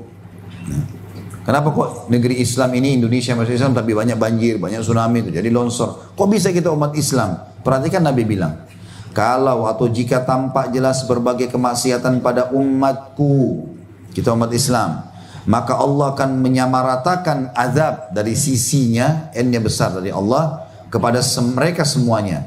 Kemudian aku bertanya, bukankah ada orang-orang saleh di antara mereka? Maka Nabi SAW menjawab, benar. Lantas aku melanjutkan, apa yang terjadi pada mereka? Maka beliau SAW menjelaskan, saat itu mereka juga ditimpa bencana seperti halnya yang lain, tapi mereka akan mendapatkan ampunan dan keridhaan Allah. Ya, sebagian ulama mengatakan andai saja terjadi atau ada kemungkaran di satu lokasi dan lokasi itu kita ada di situ, ya, supaya teman-teman kita nggak kena azab yang merata, nggak kena juga gempa, tsunami segala macam. Satu kata kuncinya, amar ma'ruf nahi mungkar. Luruskan kesalahan itu, ini nggak boleh, Allah larang, walaupun kita sendiri. Luruskan itu. Setelah itu kita serahkan kepada Allah SWT. Pasti kalau azab Allah mau datang, kita diselamatkan. Sebagaimana Allah selamatkan Nabi Lut dengan orang-orang beriman, Nabi Nuh dengan orang-orang beriman, Nabi Musa dengan orang-orang beriman. Banyak. Semuanya Allah SWT selamatkan.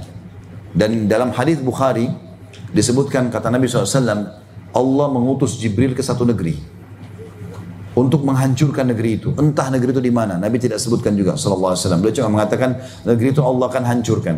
Lalu Allah bilang kepada Jibril, hancurkan. Begitu mau dihancurkan, Jibril mengatakan, ya Allah, di negeri itu ada hambamu fulan, ada satu orang soleh di situ. Kata Allah SWT, mulai siksaan dari dia. Dia duluan yang kau siksa, baru yang lainnya. Kenapa? Yang Jibril mengatakan, kenapa ya Tuhan? Kata Allah SWT, karena dia tidak pernah menyuruh kepada kebaikan, ma'ruf, dan tidak pernah melarang dari kemungkaran. Dia mau masuk surga sendiri. Biarin aja, terserah kau masuk neraka, deh, saya nggak mau tahu, nggak bisa. Harus kita luruskan itu. Tidak boleh. Dan ingat hadis yang saya pernah sampaikan, saya ulangi lagi, kata Nabi SAW, perumpamaan kalian dengan orang-orang yang berbuat kemungkaran seperti satu kaum yang ada di atas kapal, sama-sama di lautan. Yang berbuat kemungkaran ada di dak kapal, sementara kalian ada di atas kapal. Setiap kali pelaku pelanggaran ini mau mengambil air, mereka harus naik ke atas, melewati kalian. Misal kita di perusahaan, ini contoh saja, kita di perusahaan, kita selalu saja, kalau waktu sholat ya, sholat yuk, sholat. Ada yang mau mencuri, nggak boleh loh, haram. Kita selalu ingatkan. Itu akan menjadi duri yang mengganggu bagi pelaku maksiat. Nabi SAW berikan gambaran mereka ada di dak kapal, karena mereka jauh dari Allah. Allah kan ada di langit. Kemudian, kalian ada di atas dak kapal, kalian di atas. Setiap kali mereka mau ambil air lewat depan kalian, mereka merasa risih. Pelaku maksiat merasa terganggu. Ya, oh lewati kita ini ada orang soleh, malu, gitu kan?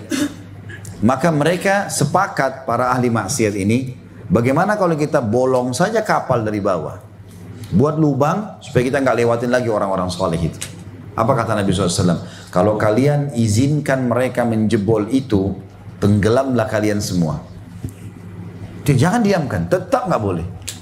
Bahkan kata Nabi SAW, kalian harus menarik tangan orang-orang yang berbuat kemungkaran dengan paksa, atau Allah akan menghancurkan kalian semuanya. Gak bisa kita diam. Dan Allah SWT sudah meringankan buat kita melalui Nabi Muhammad SAW, man ra'a minkum mungkaran falyughayyiru biyadihi. Siapa lihat kemungkaran, dia ubah dengan tangannya. Dia punya power. Pemerintah misalnya, pada masyarakat, suami pada istri, orang tua pada anak, punya power. Pemilik perusahaan dan pegawai nggak bisa, harus pakai hijab semua.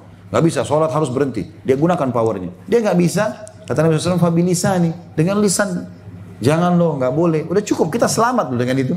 Dengan itu kita sudah selamat. Datang hukuman buat mereka, kita selamat. Kalau tidak bisa pun, kata Nabi SAW, fa'illam yastati' fabiqalbi. Kalau dia tidak bisa dengan hatinya, wadzalika adhaful iman, dan itu selemah-lemah iman. Nggak ada orang yang tidak bisa dengan hatinya. Ya Allah berikan hidayah. Itu aja sudah cukup menyelamatkan kita. Tapi kalau kita tidak lakukan, maka binasalah kita bersama dengan mereka. Di dalam hadis yang lain kata Nabi SAW, kalau orang tidak amar ma'ruf nahi mungkar, maka dia akan ikut binasa dengan orang-orang yang dihukum dari kaumnya. Nanti Allah bangkitkan sesuai dengan amalnya masing-masing. Tapi kena dulu, kena siksaan di situ. Subhanallah, Allah kalau mau selamatkan, tiba-tiba kita punya satu niat ke satu kota. Kita begitu pergi, gempa terjadi di sana. Selamat, kita nggak kena. Dan itu kuncinya karena kita mengingatkan pada kebaikan. Teman-teman bapak-bapak sini kalau pergi ke masjid, lewat depan masjid, ada bapak-bapak yang jual gorengan, jual bakso, kadang-kadang parkir, cuma istirahat depan masjid. Apa susahnya bilang, Pak, sholat? Apa susahnya? Ucapin itu. Mau ke masjid, tetangga lewat, Assalamualaikum Pak, sholat yuk. Apa susahnya? Tidak ada susahnya. Ya. Kenapa nggak ingatkan mereka? Dapat pahala, dan kalau datang hukuman, kita juga selamat. Tinggal di satu komplek 15 rumah. Ada 4 rumah, 5 rumah ahli maksiat. Ingatkan. Bicara sama RT, kita sama-sama nasihati. Kalau mereka seorang muslim, sampaikan. Kalau mereka bukan muslim, sampaikan ini komunitas masyarakat tidak suka dengan musik yang keras, tidak suka dengan nasihat. Kalau datang pencuri di situ perampok, yang kena cuma mereka, kita nggak kena nanti. Tapi kalau kita diam saja, satu kompleks semuanya kena. Satu kebakaran semua. Padam listrik semuanya kena. Kena semua merata. Untuk apa kita kena azab bersama dengan mereka? Nggak usah. Ya. Tercantum dalam Marasil Al-Hasan, ini disebutkan oleh Al-Hafidh Al-Iraqi dalam Takhrij Al-Ihya di jilid 2 halaman 150. Dan hadis ini dinyatakan oleh umumnya ulama, dikatakan dia sanadnya lemah, tetapi ada yang menyebutkan atau mengangkat hadis ini sebagai penguat.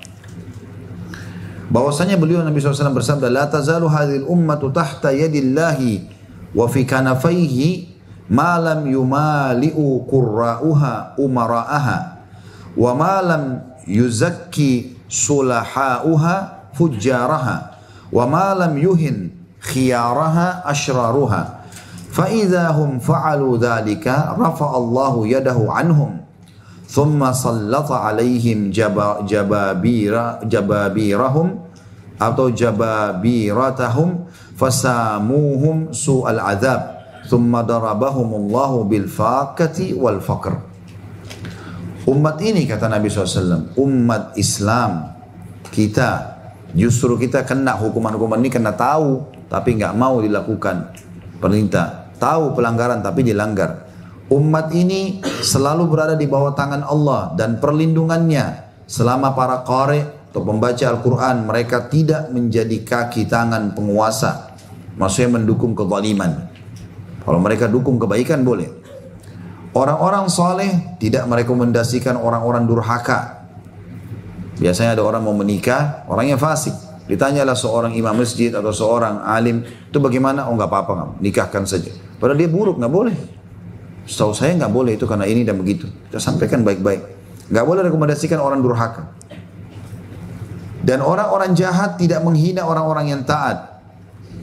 Kalau sampai pada tingkat ada orang maksiat, ngolok-ngolok orang saleh, oh ke masjid kesian ya, apalah diolok-olok. Kalau itu terjadi berbahaya. Jika mereka melakukan hal tersebut, orang-orang durhakanya, orang jahatnya menghina-hina orang saleh, atau orang saleh justru merekomendasikan orang jahat, durhaka, atau ada banyak baca Al-Quran, para ulama menjadi kaki tangan penguasa dalam kezaliman. Jika mereka melakukan hal tersebut, niscaya Allah akan mengangkat tangannya, N-nya besar kata ganti Allah, dari mereka, maksudnya pelindungannya. Lantas dia, D-nya besar kata ganti Allah, menjadikan orang-orang zalim sebagai penguasa, yang kemudian menyiksa mereka dengan siksaan yang buruk, hingga akhirnya mereka ditimpa kefakiran dan kemiskinan.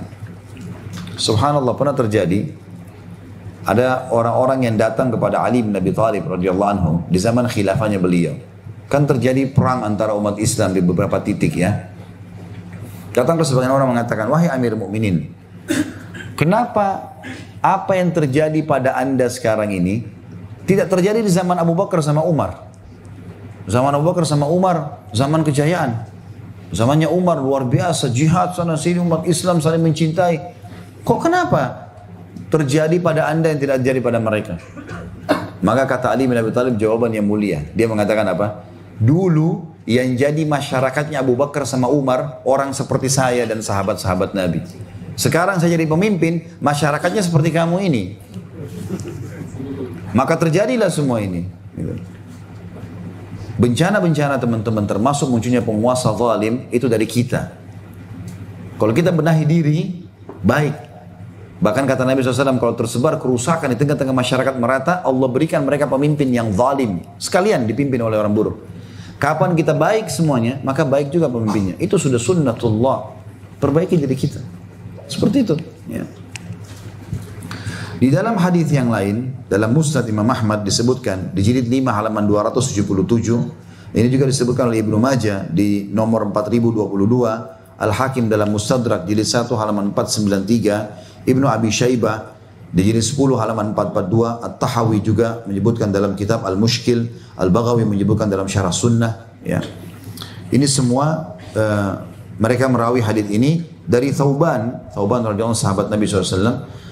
Dia mengatakan bahwa Rasulullah SAW bersabda, Inna rajula la yuhramur rizqa bidzambi yusibu. Sesungguhnya seseorang itu benar-benar terhalangi dari rezeki karena dosa yang dilakukannya. Hadis ini maksudnya adalah selain daripada ancaman-ancaman bencana, cobaan, segala macam akan menimpa seseorang, plus lagi rezekinya akan ditahan oleh Allah SWT. Ditahan anaknya, tidak mendapat anak, tidak dapat pasangan, tidak bisa maju usahanya, selalu ribut rumah tangganya, banyak masalahnya.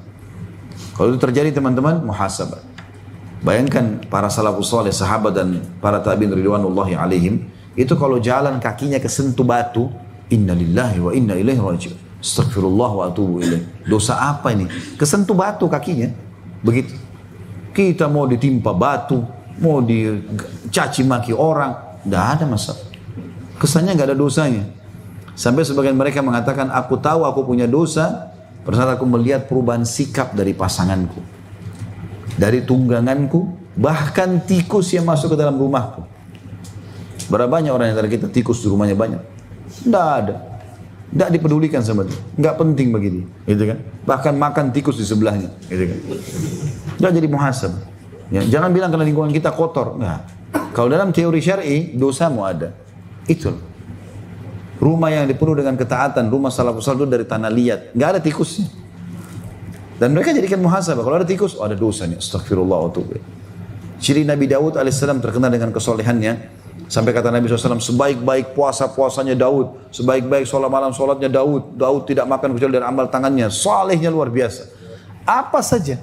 Sampai kalau dia merasa panas, tidak ada angin yang menerpa dia, langsung ruku kepada Allah. Astaghfirullah ya atubu ilaih. Seperti ada nikmat yang hilang. Begitu pekahnya itu. Begitu pekahnya. Jadi kalau teman-teman yakin, kalau kita bertakwa kepada Allah, nikmat Allah melimpah, kesehatan iya, mata iya, segala macam.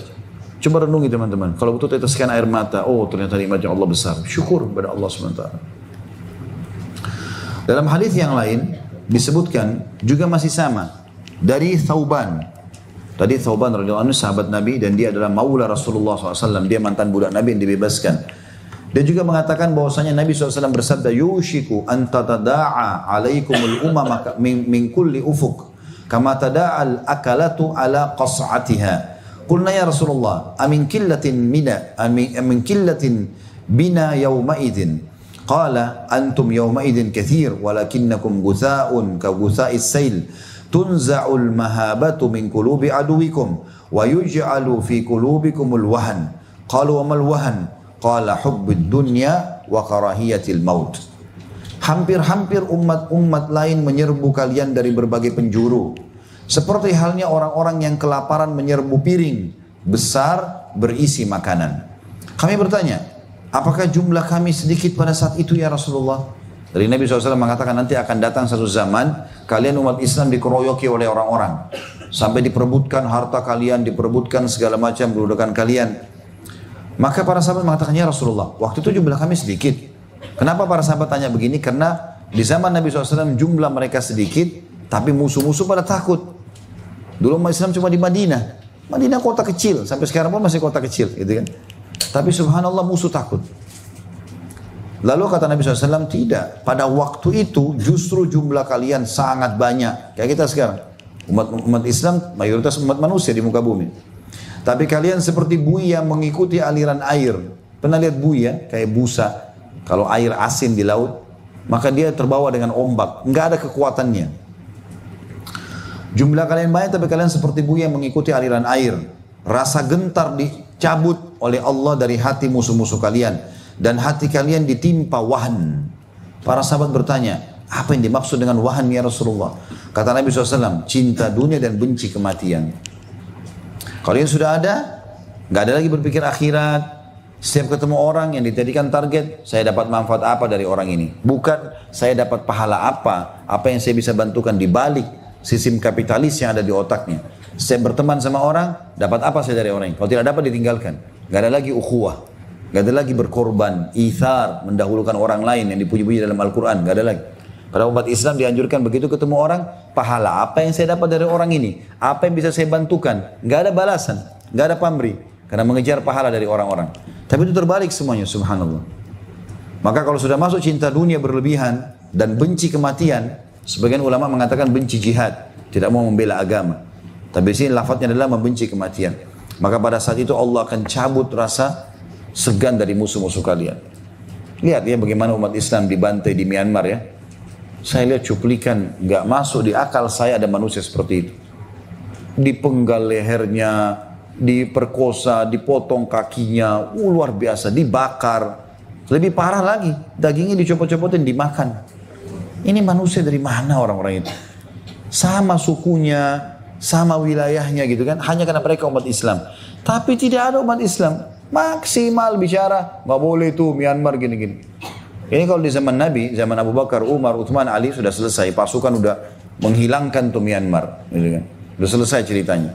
Saat umat Islam saya diganggu, maka sudah selesai urusannya. Ini subhanallah dibakar, nggak ada lagi rasa peduli umat Islam ini. Oh iya ini bahaya ya. Sampai kadang-kadang kita cuma bisa netesin air mata lihat bagaimana umat Islam. Tapi kalau kita juga jadikan sebagai bahan muhasabah, ada sesuatu juga terjadi pasti. Saya sering kali tanya teman-teman, ada teman-teman saya kenal di Saudi dari Myanmar, ada apa dengan kalian? Kenapa kok sampai seperti ini Allah datangkan musuh menghancurkan kalian, menghina kalian? Kenapa? Jawabannya sederhana, memang kami masih jauh dari agama. Bahkan banyak pelanggaran agama yang dianggap biasa. Umat Islam mirip sama orang-orang non-muslim. Gak mungkin Allah datangkan kebinasaan begitu kalau tanpa sebab. Kita beriman, lalu Allah hukum gak ada. Mustahil. Mustahil. Yakin itu. Allah katakan dalam surah Hud, surah nomor 11 ayat 117. A'udzu billahi minasyaitonir rajim. Wa kana rabbuka liyuhlikal qura bidzulmin wa ahluha muslihun. Tuhan wahai Muhammad tidak akan mendatangkan bencana, cobaan, gangguan, musuh membunuhlah, apalah segala macam sementara penduduknya berbuat kebaikan, kepatuhan, enggak mungkin. Mustahil itu. Di zaman Nabi SAW Madinah aman, sudah diserang dengan pasukan Ahzab, ya 10.000 orang pasukan kuda datang untuk menghancurkan Madinah. Kalau waktu itu lolos, selesai. Allah cuma munculkan Salman Al-Farisi punya ide buat parit, selesai. Musuh mau maju, dilempar anak panah.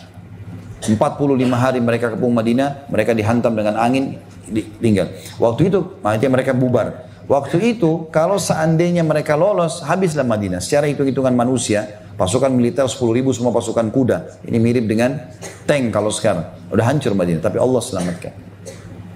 Saya waktu ke Palestina, ini cuma pengalaman saja saya berbagi. Saya sempat bicara sama imam masjidnya. Kebetulan kakak kelas kami di Madinah dulu. Saya tanya, ternyata beliau tamatan Madinah gitu. Terus saya tanya, Syekh saya mau tanya. Ini cuma antara saya sama antum, saya bilang. Ini setelah saya datang 3 kali ke Palestina. Saya lihat ini di musim dingin ya. Di musim dingin. Banyak sekali wanita tidak berhijab di sini. Antara hotel kami ke Masjid Aqsa, jalan kaki. Musim dingin ya. Nggak pakai hijab. Ya, musim dingin mungkin paling tidak orang merasa kedinginan dan dingin. Kami pun pakai jaket berapa lapis, pakaian tebal, pakai jaket, pakai pakaian tebal, pakainya maksudnya yang berapa lapis, tetap dingin. Terus kenapa kok masih banyak yang seperti ini? Kenapa banyak di dekat wilayah haram, dekat wilayah mulia ini masih banyak yang jual-jual hal-hal di dekat masjid? Dan itu orang Islam yang jual hal yang tidak layak dipajang di situlah, kayak baju dalam wanita dengan gambar-gambarnya segala macam. Kenapa anak-anak mudanya, penampilannya kalah mungkin orang-orang di Eropa, gitu kan. Baik perempuannya, laki-lakinya juga begitu. Saya beli jus, rambutnya, modelnya seperti apa, gitu kan. Tidak ada yang hadir di Masjid Aqsa. Saya bilang sama Syekh, saya ini datang ke sini, bawa jemaah ini, merasa sedih dan peduli dengan antum ini. Tapi saya juga terus bertanya, kenapa Allah buat Israel, Yahudi, kuasai Palestina? Apa sebabnya? Ini kalau secara teori syar'i kan antum tahu, nggak mungkin terjadi. Kalau wilayah orang itu beriman, nggak mungkin Allah datangkan musuh menguasai, nggak mungkin, teori syariah. Dia bilang betul Khalid. Orang itu ngaku sendiri, betul. Kami masih jauh dari agama. Dan kami berharap Allah subhanahu wa ta'ala mengutus kepada kami seorang pemimpin muslim yang kembali seperti Salahuddin Al-Ayyub, seperti si Fulan yang memang dasarnya beriman. Salahuddin Al-Ayyub itu dulu karena berimannya kepada Allah, tidak pernah tidur malam, tahajud terus, ibadah terus, bentuk benteng di Jordan, tembus Palestina. Padahal zaman itu masih kurang. Melawan seluruh pasukan Nasrani pada saat itu kekuatannya sampai sekian puluh bendera, sekian puluh negara. Pasukannya sekian puluh ratusan ribu. Berdepan-depan dari pasukan Islam, tapi berhasil menang. Terus saya bilang lagi sama dia, Syekh, andai saja Allah berikan antum sekarang kemerdekaan. Negara apa yang akan didirikan di sini? Negara Islam kah? Atau negara sekuler seperti sekarang penampilannya? Maka beliau terdiam. Kalau dilihat sekarang keadaannya, kalaupun merdeka, nggak ada syariat Islam diterapkan, bukan itu diterapkan. Allah subhanahu wa ta'ala datangkan peringatan. Kapan mereka kembali ke agama Allah? Saya sangat yakin secara teori agama, pasti Allah berikan kemenangan. kami lagi antri di imigrasi waktu itu. Jemaah kami sudah capek sekali, mungkin ada 2 bus kan, mendatang waktu itu, 90 orang. Antri di imigrasi Israel, lama. Lumayan kami coba antri. Ada orang-orang Palestina datang. Mungkin sekian 20 orang, tiba-tiba nyerobot jemaah sampai ke depan. Orang imigrasi Israel pun tidak ada yang berani bicara. Nah, ini didahulukan mereka, karena ribut, suaranya ribut, segala macam. Jangan. Jemaah saya sempat bilang, Ustaz, ini orang-orang mana? Orang Palestina. Begitu keadaan mereka. Artinya sebagai sampel saja ya. Jadi ada sesuatu yang sedang terjadi sehingga Allah datangkan mereka itu. Didatangkan musuh-musuh ini untuk mengatur sehingga tertata lalu negara itu juga. Tertata juga dengan keadaan ini. Ada ini, ada itu, ada yang segala. Dan mereka tetap bekerja. Contoh saja ya, ini bukan sedang menyalahkan. Karena saya pun sangat cinta dengan Palestina. Saya suka, bahkan ada buku saya tulis Palestina yang terlupakan. Kita berharap, kita doakan umat Islam di sana. Tapi perlu kita tahu sebabnya. Nggak ada salahnya kita tahu sebab. Sekarang perubahan istri, perubahan suami, perubahan anak, perubahan teman, usaha bangkrut. Jadi kan bahan muhasabah dong. Kan gitu. Mesti gitu kan. Kenapa ya? Kenapa ya? Begitu kaum salafus saleh. Sehingga kita kalau tahu sebabnya dan kita taubat kepada Allah, selesai, clear, akan diangkat itu. Sampai Allah mengatakan tentang kaum-kaum yang Allah binasakan sebelum kita. Allah mengatakan sesungguhnya tidak ada bermanfaat ya penyelamatan diri dari azab yang telah kami timpakan kepada umat-umat sebelum kecuali kaumnya Nabi Yunus. Pada saat mereka beriman, kami selamatkan mereka. Ya. Itu Allah SWT sebutkan dalam Al-Quran. Subhanallah, saya lupa surahnya surah apa, tapi saya coba lihatkan. Mudah-mudahan saya masih simpan surah nomor 10 ayat 98 ya. A'udzu billahi minasyaitonir rajim. Falaula kanat qaryatun amanat fanafa'a imanuha illa qauma yunusa lamma amanu kashafna anhum adzabal khizyi fil hayatid dunya wa matta'nahum ila hin. Ya. Sesungguhnya tidak ada manfaat imannya satu negeri yang bisa menyelamatkan mereka dengan keimanan itu kecuali kaumnya Nabi Yunus. Pada saat mereka beriman, kami angkat azab penghinaan yang akan menimpa mereka di kehidupan dunia, lalu kami berikan mereka kenikmatan sampai batas waktu yang kami tentukan. Ya. Jadi rupanya kaum-kaum sebelumnya dulu, kaum Lut, kaum Thamud ya, yang Allah binasakan itu pada saat sebelum datang siksaan, mereka Allah SWT berikan peringatan-peringatan dan mereka pada saat sudah lihat awan gelap, turun hujan, banjir mulai keluar, ada batu terlempar, mereka pada teriak-teriak lari. Nggak ada yang tobat kepada Allah. Tapi kaumnya Nabi Yunus berbeda. Apa yang mereka lakukan? Kaum Nabi Yunus alaihissalam ini, Nabi Yunus kan tinggalkan mereka karena mereka tidak mau dengar. Mereka sembah berhala, mereka nggak mau dengar. Nabi Yunusnya di sini keliru, kaumnya keliru. Ini memang Nabi SAW sebutkan itu dalam hadis ya. Jangan kalian mengatakan diri kalian lebih baik daripada Yunus bin Matta. Karena dia tetap Nabi Allah. Tapi ada kekeliruan baru lakukan. Dan Allah ceritakan dalam Al-Quran kekeliruan itu. Apa kekeliruannya? Nabi Yunus dakwah tiap hari. Jangan. Ini berhala nggak boleh, ini api nggak boleh. Tetap aja nggak mau. Nabi Yunus AS ditugaskan oleh Allah ke satu negeri namanya Nainawa. Nainawa ini negeri di wilayah Irak yang memang Nabi Yunus bukan dari situ. Maka kaumnya punya alasan. Siapa kamu ini? Untuk apa kami dengar? Saya utusan Allah gini nggak mau dengar. Nabi Yunus AS berdoa sama Allah. Ya Allah, berikan aku tempat lain. Ini kaumnya durhaka, nggak mau dengar. Gitu kan? Allah belum menurunkan izin. Maka Nabi Yunus AS mengingatkan kaumnya. Ingat, kalau sampai puncak Allah marah sama kalian, turun azab loh ini. Mereka nggak mau dengar. Nabi Yunus AS lihat nggak ada manfaatnya, nggak ada yang mau beriman. Maka Nabi Yunus ambil inisiatif tinggalkan Nainawa. Niatnya baik untuk mencari lokasi dakwah baru, tapi Allah belum turunkan perintah. Semua nabi-nabi nggak boleh lakukan itu. Mau sampai dibunuh sama kaumnya harus di situ pokoknya. Dan itu yang disebabkan atau salah satu penyebabnya Nabi Yahya alaihissalam dibunuh oleh kaumnya. Berdakwah sampai dibunuh. Kalau Allah perintahkan pergi baru pergi. Nabi Yunus pergi, akhirnya Nabi Yunus naik kapal, di atas kapal dihantam ombak kapal tersebut. Maka ada sebagian orang di kapal tahu ini Nabi Allah ini, Nabi Yunus nih, gitu kan. Ini Nabi Allah, Nabi Yunus. Maka sempat kapal itu dihantam oleh ombak, goncang, kata nahkoda kapalnya bilang, ini nggak bisa, ini harus dibuang barang-barang kita, berat. Kalau berat bisa tenggelam nih, karena lihat ombak begini, dibuang semua barang-barang. Masih berat, harus ada manusia yang dibuang. Harus ada yang kurangi berat beban kapal lagi.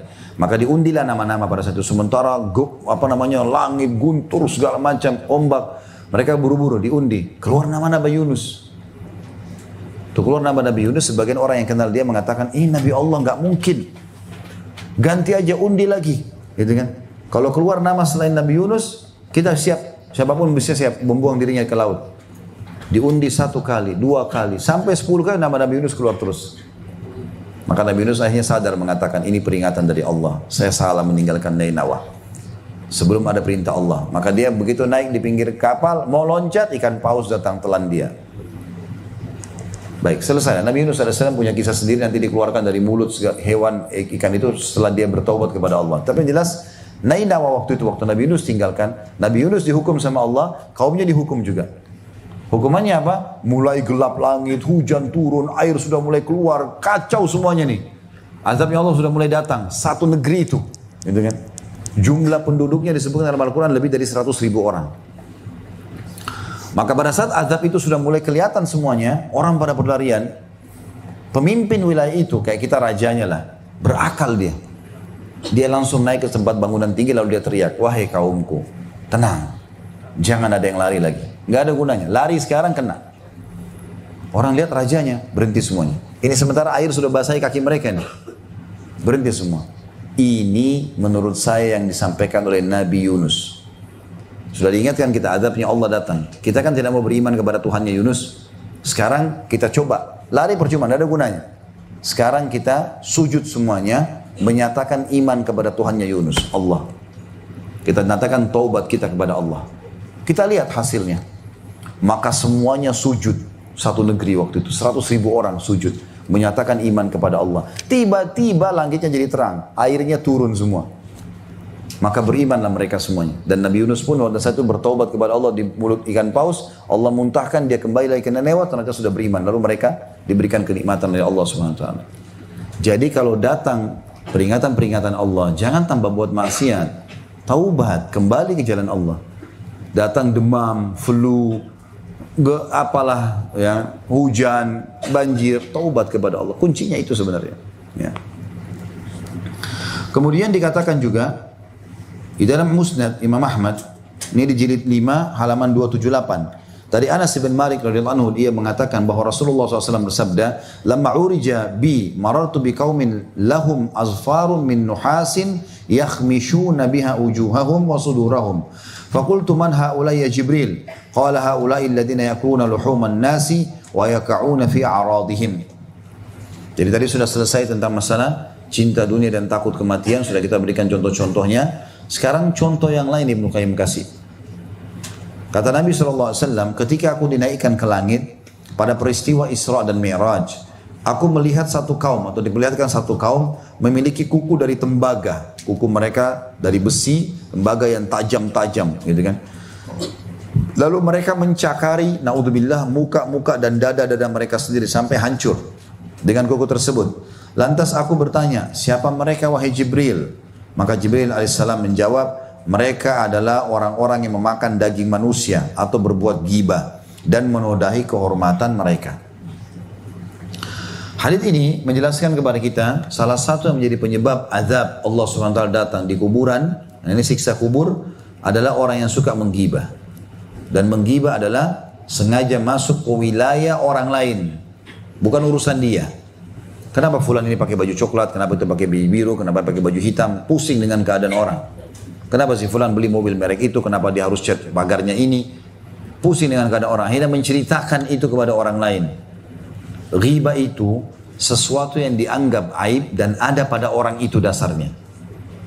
Lalu diceritakan namanya ghibah. Itu dosanya seperti memakan daging bangkainya orang yang sedang diceritakan. Gitu kan? Dan siksa kuburnya, dia akan mencakar wajahnya sendiri, dadanya sendiri. Rusak, kesakitan, Allah kembalikan lagi. Begitu terus sampai hari kiamat, sampai hari kebangkitan. Gitu kan? Kalau tidak ada pada orang itu namanya fitnah. Lalu untuk apa masuk ke zona orang lain? Untuk apa? Kalau kita tahu sesuatu itu yang benar dari orang itu, kita dukung. Dia buat kebaikan, oh Masya Allah ya. Itu pun kalau kita ditanya orang lain. Si fulan bagaimana? Oh setahu saya dia Masya Allah sholat. Ya. Kemudian kalau sebuah kemungkaran kita luruskan. Ya, ini jangan ya, nggak boleh misalnya, karena itu haram dalam agama. Dan jangan ceritakan ke orang lain. Kalau teman-teman mau cari pahala di sisi Allah, kalau sudah nasihatin orang, jangan berharap lagi pamerkan kepada orang lain. Tuh si fulan, saya udah nasihatin tuh. Tuh si fulan, saya nasihatin. Enggak. Lillahi ta'ala, berarti tanpa pamrih. Nasihatin orang, kemudian tinggalkan. Nah, itu harus kita lakukan. Kalau niatnya karena Allah subhanahu wa ta'ala. Beberapa kisah salafus salih banyak berhubungan dengan masalah itu. Bagaimana mereka pada saat menasihati, mereka datang membisikkan, lalu mereka pergi. Mereka nggak bicara apa-apa. Ada seorang penasihat khalifah di zaman Sulaiman bin Abdul Malik. Dia lagi, Sulaiman bin Abdul Malik rahimahullah sedang mengundang orang dengan para tabi'in, diundang pada saat datang. Ada satu orang datang, kemudian dia membisikkan ke kupingnya penasihat khalifah ini. Dia mengatakan, hati-hati kalau kamu sedang dekat dengan raja seperti ini. Kedudukanmu bisa membinasakanmu nanti. Semua akan ada hisabnya hari kiamat. Makanan yang kau hidangkan, minuman yang kau hidangkan, undangan yang kau sebarkan ini, semua ada pertanggung jawabannya. Lalu kemudian orang ini mengatakan, penasihat itu mengatakan, saya mendengarkan kata-kata tersebut seperti saya mendapatkan air dingin di kuping saya. Sesuatu yang mengingatkan saya luar biasa. Saya terus mengatakan, tambahkan dan nasihatmu. Tanpa saya melihat orang itu, belum tahu mukanya siapa. Terus dia mengatakan terus dengan nasihatnya, hati-hatilah, harta ini cuma akan ditinggalkan, akan ada pertanggungjawaban, jangan kau makan kecuali yang halal. Kalau khalifah salah, nasihatilah selalu. Dia bilang, saya betul-betul menikmati nasihat itu, gitu kan. Begitu selesai saya dengar suaranya sudah nggak ada, saya sambil merenungi, sambil tetesin air mata, ini benar-benar ya mungkin saya salah, mungkin gini. Begitu saya balik, orangnya sudah nggak ada. Saya cari orang itu, mana orang itu? Nggak ada. Orang nasihatin lillahi ta'ala. Datang, nasihatin, pergi. Atha bin Abi Rabah, seorang ulama tabi'in, datang ke Hisham bin Abdul Malik, datang nggak minum setetes air pun, datang nasihatin. Wahai Amir Mu'minin, Anda diciptakan oleh Allah sendirian, lahir dari rahim ibu Anda sendirian, Anda beramal sendirian, Anda akan mati sendirian, Anda akan dihisab oleh Allah sendirian, dan Anda akan tentukan ke surga neraka sendirian. Tidak ada manfaatnya singgah sana ini, nggak ada manfaatnya orang-orang sekitar Anda dan juga harta-harta ini semua. Hisham bin Malik nangis khalifah sambil mukul-mukul tongkatnya ke karpet. Jazakallahu khairan. Semoga Allah balas kau kebaikan. Lalu Atha bin Abi Rabah keluar dari istana. Keluar. Kata temannya yang temani Atha bin Abi Rabah, demi Allah Atha masuk dan keluar tidak minum setetes air pun. Lillahi ta'ala nasihat. Ada orang diundang oleh pemimpin, oleh pejabat. Makan dulu. Minum dulu. Akhirnya perutnya kenyang, tenggorokannya, dahaganya sudah hilang, nasihatnya juga hilang. Nah iya. Udah susah dia bicara, ada jasa. Orang lillahi ta'ala datang, to the point bicara. Maaf, saya minta waktu sebentar. Saya tahu Anda melakukan begini dan begitu. 4 mata kita nasihati dia. Karena kata Nabi SAW, siapa yang menegur orang di depan umum, dia telah membinasakannya. Nasihati baik-baik. Begini. Saya pernah datang ke satu wilayah, subhanallah, di Indonesia ini. Saya kagum dengan pemimpin wilayah itu. Kebetulan beliau seorang bupati. Lalu panggil saya setelah selesai ceramah, Ustaz, saya ingin bicara 4 mata. Baiklah, silakan. Panggil satu ruangan, dia bicara sama saya, duduk. Ustaz, saya sengaja mau bicara karena saya merasa halal nggak kalau saya begini. Bagaimana pendapatan ini? Bagaimana saya harus menata kota ini? Bagaimana begini dan begitu? Saya bilang, menurut saya, ya saya tahu teori agama begini Pak, ya 1, 2, 3, 4, 5. Jazakallah khair. Kalau gitu saya akan lakukan, saya akan begini. Ini pemimpin yang luar biasa gitu. Saya pun merasa nyaman karena saya luasa nasihatin beliau dan minta dan berdua di ruangan. Bagus, nasihatin orang berdua, setelah itu pergi keluar. Udah selesai, yang penting sudah sampai kepada mereka nasihat itu. Jangan teriak-teriak depan orang sehingga membuat dia malu, sehingga membuat dia terhina, gitu kan? Nasihatin lillahi ta'ala, gitu kan? Maka harusnya begitu. Dan jangan pamer lagi, karena hati-hati kalau sampai ada sesuatu yang kurang dari orang itu, maka bisa masuk dalam bab ghibah dan hukumannya berat. Ya, hukumannya berat. Kamu ghibah sekarang, kamu akan digibah besok. Kamu memfitnah sekarang, kamu akan difitnah besok. Kamu mencuri sekarang, kamu akan dicuri besok. Al jaza min jinsil amal. Balasan akan sesuai dengan kadar perbuatan seseorang. Harus hati-hati. Hadis yang terakhir yang kita bahas di sini adalah hadis yang disebutkan dalam Jami' at-Tirmidzi atau Jami' at-Tirmidzi, ya. Disebutkan di nomor 2404. Abu Hurairah radhiyallahu anhu mengatakan bahwa Rasulullah SAW bersabda, "Yakhruju fi akhir zamani qaumun yakhtiluna ad-dunya bid-din wa yalbisuna lin-nasi musuqud da'ni minan lin.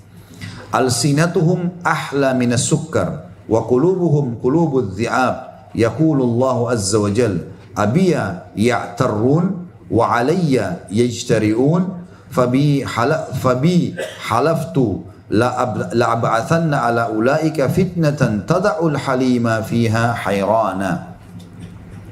Pada akhir zaman nanti, kata Nabi SAW, akan muncul satu kaum yang mencari dunia dengan agama. Jadi ini peringatan buat kita di zaman sekarang, sudah zaman akhir zaman. Akan muncul satu kaum yang mencari dunia dengan agama. Mereka memakai kulit domba lantaran kelembutannya untuk menyombongkan diri di depan manusia. Tutur kata mereka lebih manis daripada gula, tapi hati mereka hati serigala. Allah berfirman, apakah mereka akan menipuku? Apakah mereka berani mengecohkanku? Aku bersumpah dengan diriku bahwa aku benar-benar akan mendatangkan bersama mereka satu fitnah yang membiarkan orang yang memiliki sifat sabar dan lemah lembut berada dalam kebingungan. Artinya Allah Subhanahu wa taala di sini mengancam orang-orang yang menjual agama ini demi untuk mendapatkan dunia, ya. Apa saja sifatnya? Ya. Dalam arti kata di sini dia betul-betul berkedok dengan kemasan dunia itu. Ada orang banyak begitu. Kita lihat di pengajian, penampilannya luar biasa. Tapi kalau kita temukan menipu sana, menipu sini, buat data palsu, masih begini dan begitu, ya. Bahkan saya temukan ada informasi dari beberapa teman-teman ustaz, itu ada orang yang di pengajian, belum suami istri, tapi penampilannya sudah sangat luar biasa, soleh dan solehanya, lalu mengumpulkan sumbangan, lalu kemudian mereka menggunakan untuk kebutuhan pribadi mereka. Ya. Dan sekian banyak hal-hal yang berhubungan dengan masalah ini. Maka akan muncul nanti itu di akhir zaman. Tapi Allah Subhanahu wa taala akan mengganggu mereka atau menghukum mereka dengan hukuman-hukuman yang membuat mereka dengan sendirinya orang sabar pun tidak bisa sabar lagi karena beratnya masalah itu.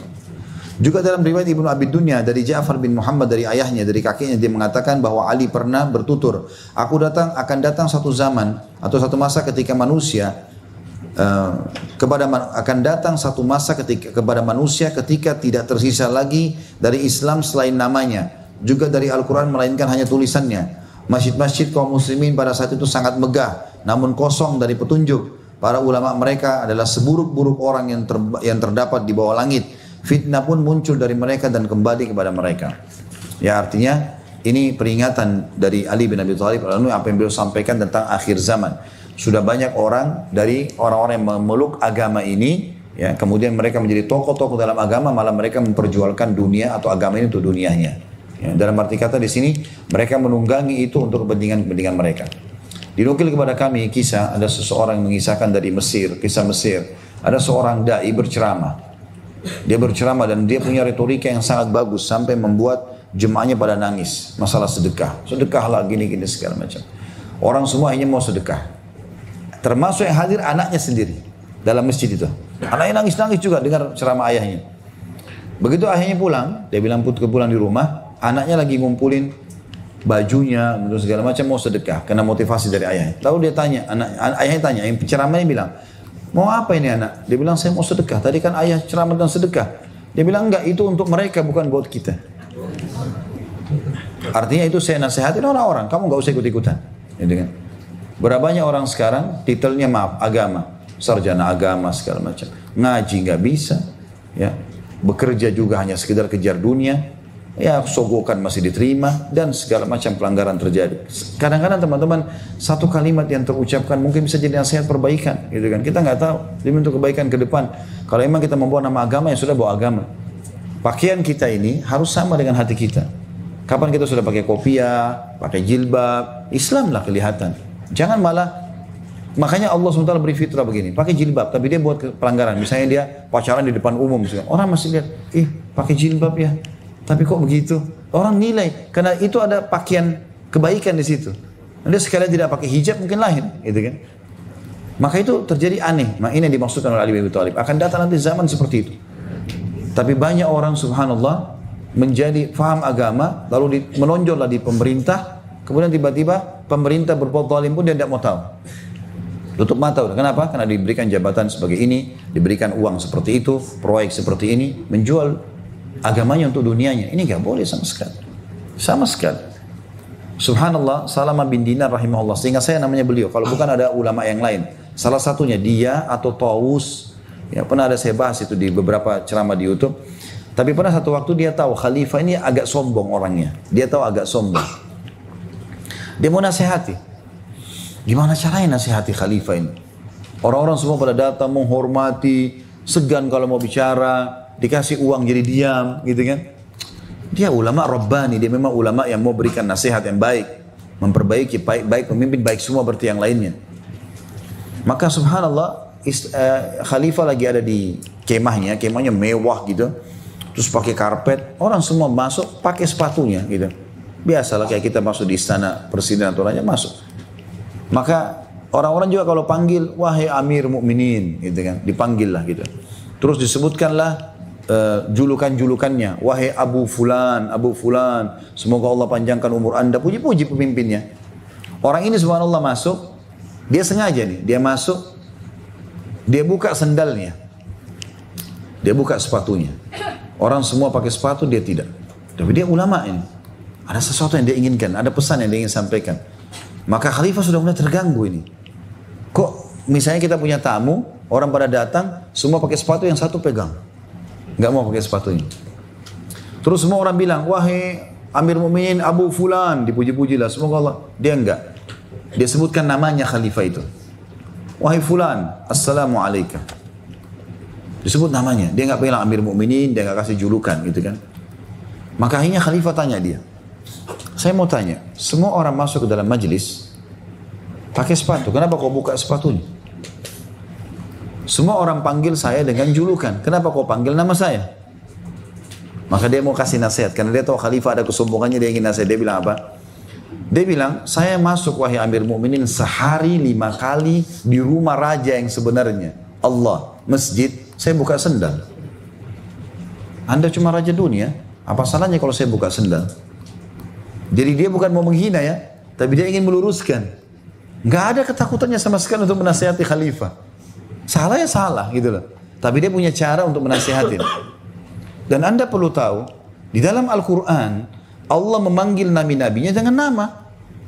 Ya Musa, Isa, dipanggil namanya, Ibrahim.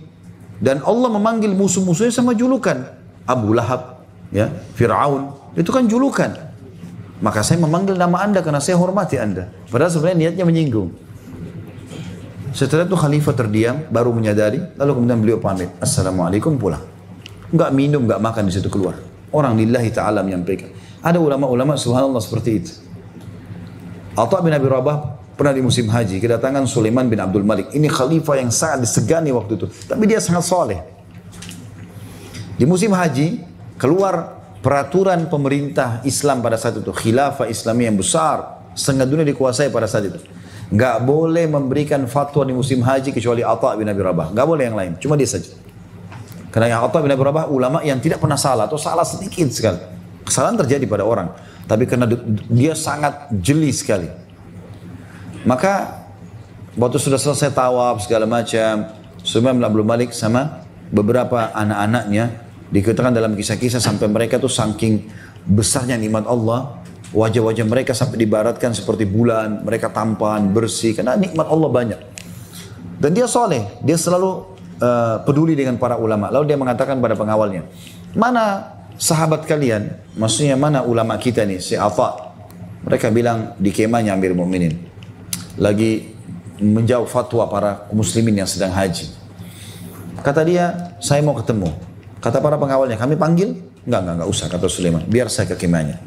Wajar, lagi musim haji, lagi pakai baju ihram, lebih layak saya datang kepada dia. Di sini semua orang sama. Datanglah Sulaiman bin Malik masuk ke kemah. Begitu masuk ke kemah, oleh Atha disambut. Atha bin Abi Rabah ini teman-teman, kakinya pincang satu, matanya rusak satu, rambutnya keriting kecil-kecil, badannya kurus, kulitnya hitam. Mantan budak. Dibebaskan oleh tuannya jadi ulama besar. Dalam kondisi subhanallah orang kadang-kadang fisiknya pun sempurna, dia masih segan sama pemimpinnya ya. Ini subhanallah fisiknya begitu, dan ini yang datang atasannya dia. Tapi subhanallah agama tidak menghalangi orang untuk menyampaikan kebenaran. Maka pada saat dia khalifah masuk, dia salaman. Pelukanlah sama Atha bin Abi Rabah segala macam, tanya kabar. Terus setelah itu sudah selesai semua, bicara apa kabar segala macam. Terus langsung Atha tanya, wahai Amir Mukminin, kenapa anda datang? Saya ke kemah ini. Dia bilang, saya punya pertanyaan. Atha balik tanya lagi. Pertanyaan tentang urusan pemerintahankah? Umat secara umum? Atau pertanyaan Anda pribadi? Kata khalifah, pertanyaan saya pribadi. Ada beberapa hal yang saya mau tahu masalah haji. Tiba-tiba Atha bilang kalimat teman-teman diukir sampai hari ini, Jumat ini pun sampai di telinga Bapak Ibu sekalian. Karena ikhlasnya dia ingin menasihatin karena Allah. Dia bilang apa? Wahai Amir Mu'minin, kalau yang Anda mau tanyakan kepada saya masalah Anda pribadi, saya minta dengan hormat Anda keluar ke kemah ini, dari kemah ini, antri bersama muslimin. Ini atasannya ini. Karena Anda telah memberikan saya kedudukan untuk menyampaikan fatwa. Dan sekarang umat Islam sudah antri sebelum Anda masalah mereka pribadi. Kalau Anda mau nanya masalah pemerintahan, umat manusia, tanggung jawab Anda, saya akan dahulukan. Maka pengawal-pengawal khalifah jengkel dengan ini. Siapa orang ini? Mantan budak, suruh khalifah begini, gitu kan? Tapi subhanallah, karena khalifah orang beriman juga sama Allah. Allah lagi uji imannya, dia berdiri. Dia keluar, dia antri. Atha bin Abi Rabah menjawab orang-orang dengan sangat tenang. Hukumnya begini. Selesai sampai tiba khalifah giliran. Khalifah juga tetap bertanya, dijawab sama dia. Begitu dia pulang, khalifah pulang ke istananya, ke kemahnya. Kemahnya di Arafah, di Mina, mewah sekali gitu kan. Dia kumpulin semua anak keturunannya. Dia mengatakan, wahai anak-anakku, saya tahu kalian punya pertanyaan. Kok bisa saya membiarkan ada orang seperti itu menghinakan saya? Tapi ketahuilah, ilmu lah yang telah membuat dia seperti itu. Ya, dan ilmu juga yang membuat saya seperti ini. Artinya saya bisa menerimanya. Ilmu lah. Ketahuilah, belajarlah wahai anak-anakku. Karena dengan ilmu agama, Allah angkat derajat kalian. Bahkan dengan ilmu agama, para ulama itu bisa mengatur dan menasihati para khalifah, pemimpin. Maka teman-teman sekarang kita lihat bagaimana para ulama yang betul-betul agama berbekas pada hidup mereka. Mereka menasihati karena Allah Subhanahu Wa Taala. Berbekas juga pada orang lain. Ya. Maka ini Allahu Alam yang kita bahas pada pertemuan sekarang, dan insya Allah kita akan lanjutkan lagi dengan bahasan yang lain atau lanjutan bahasan di pertemuan akan datang.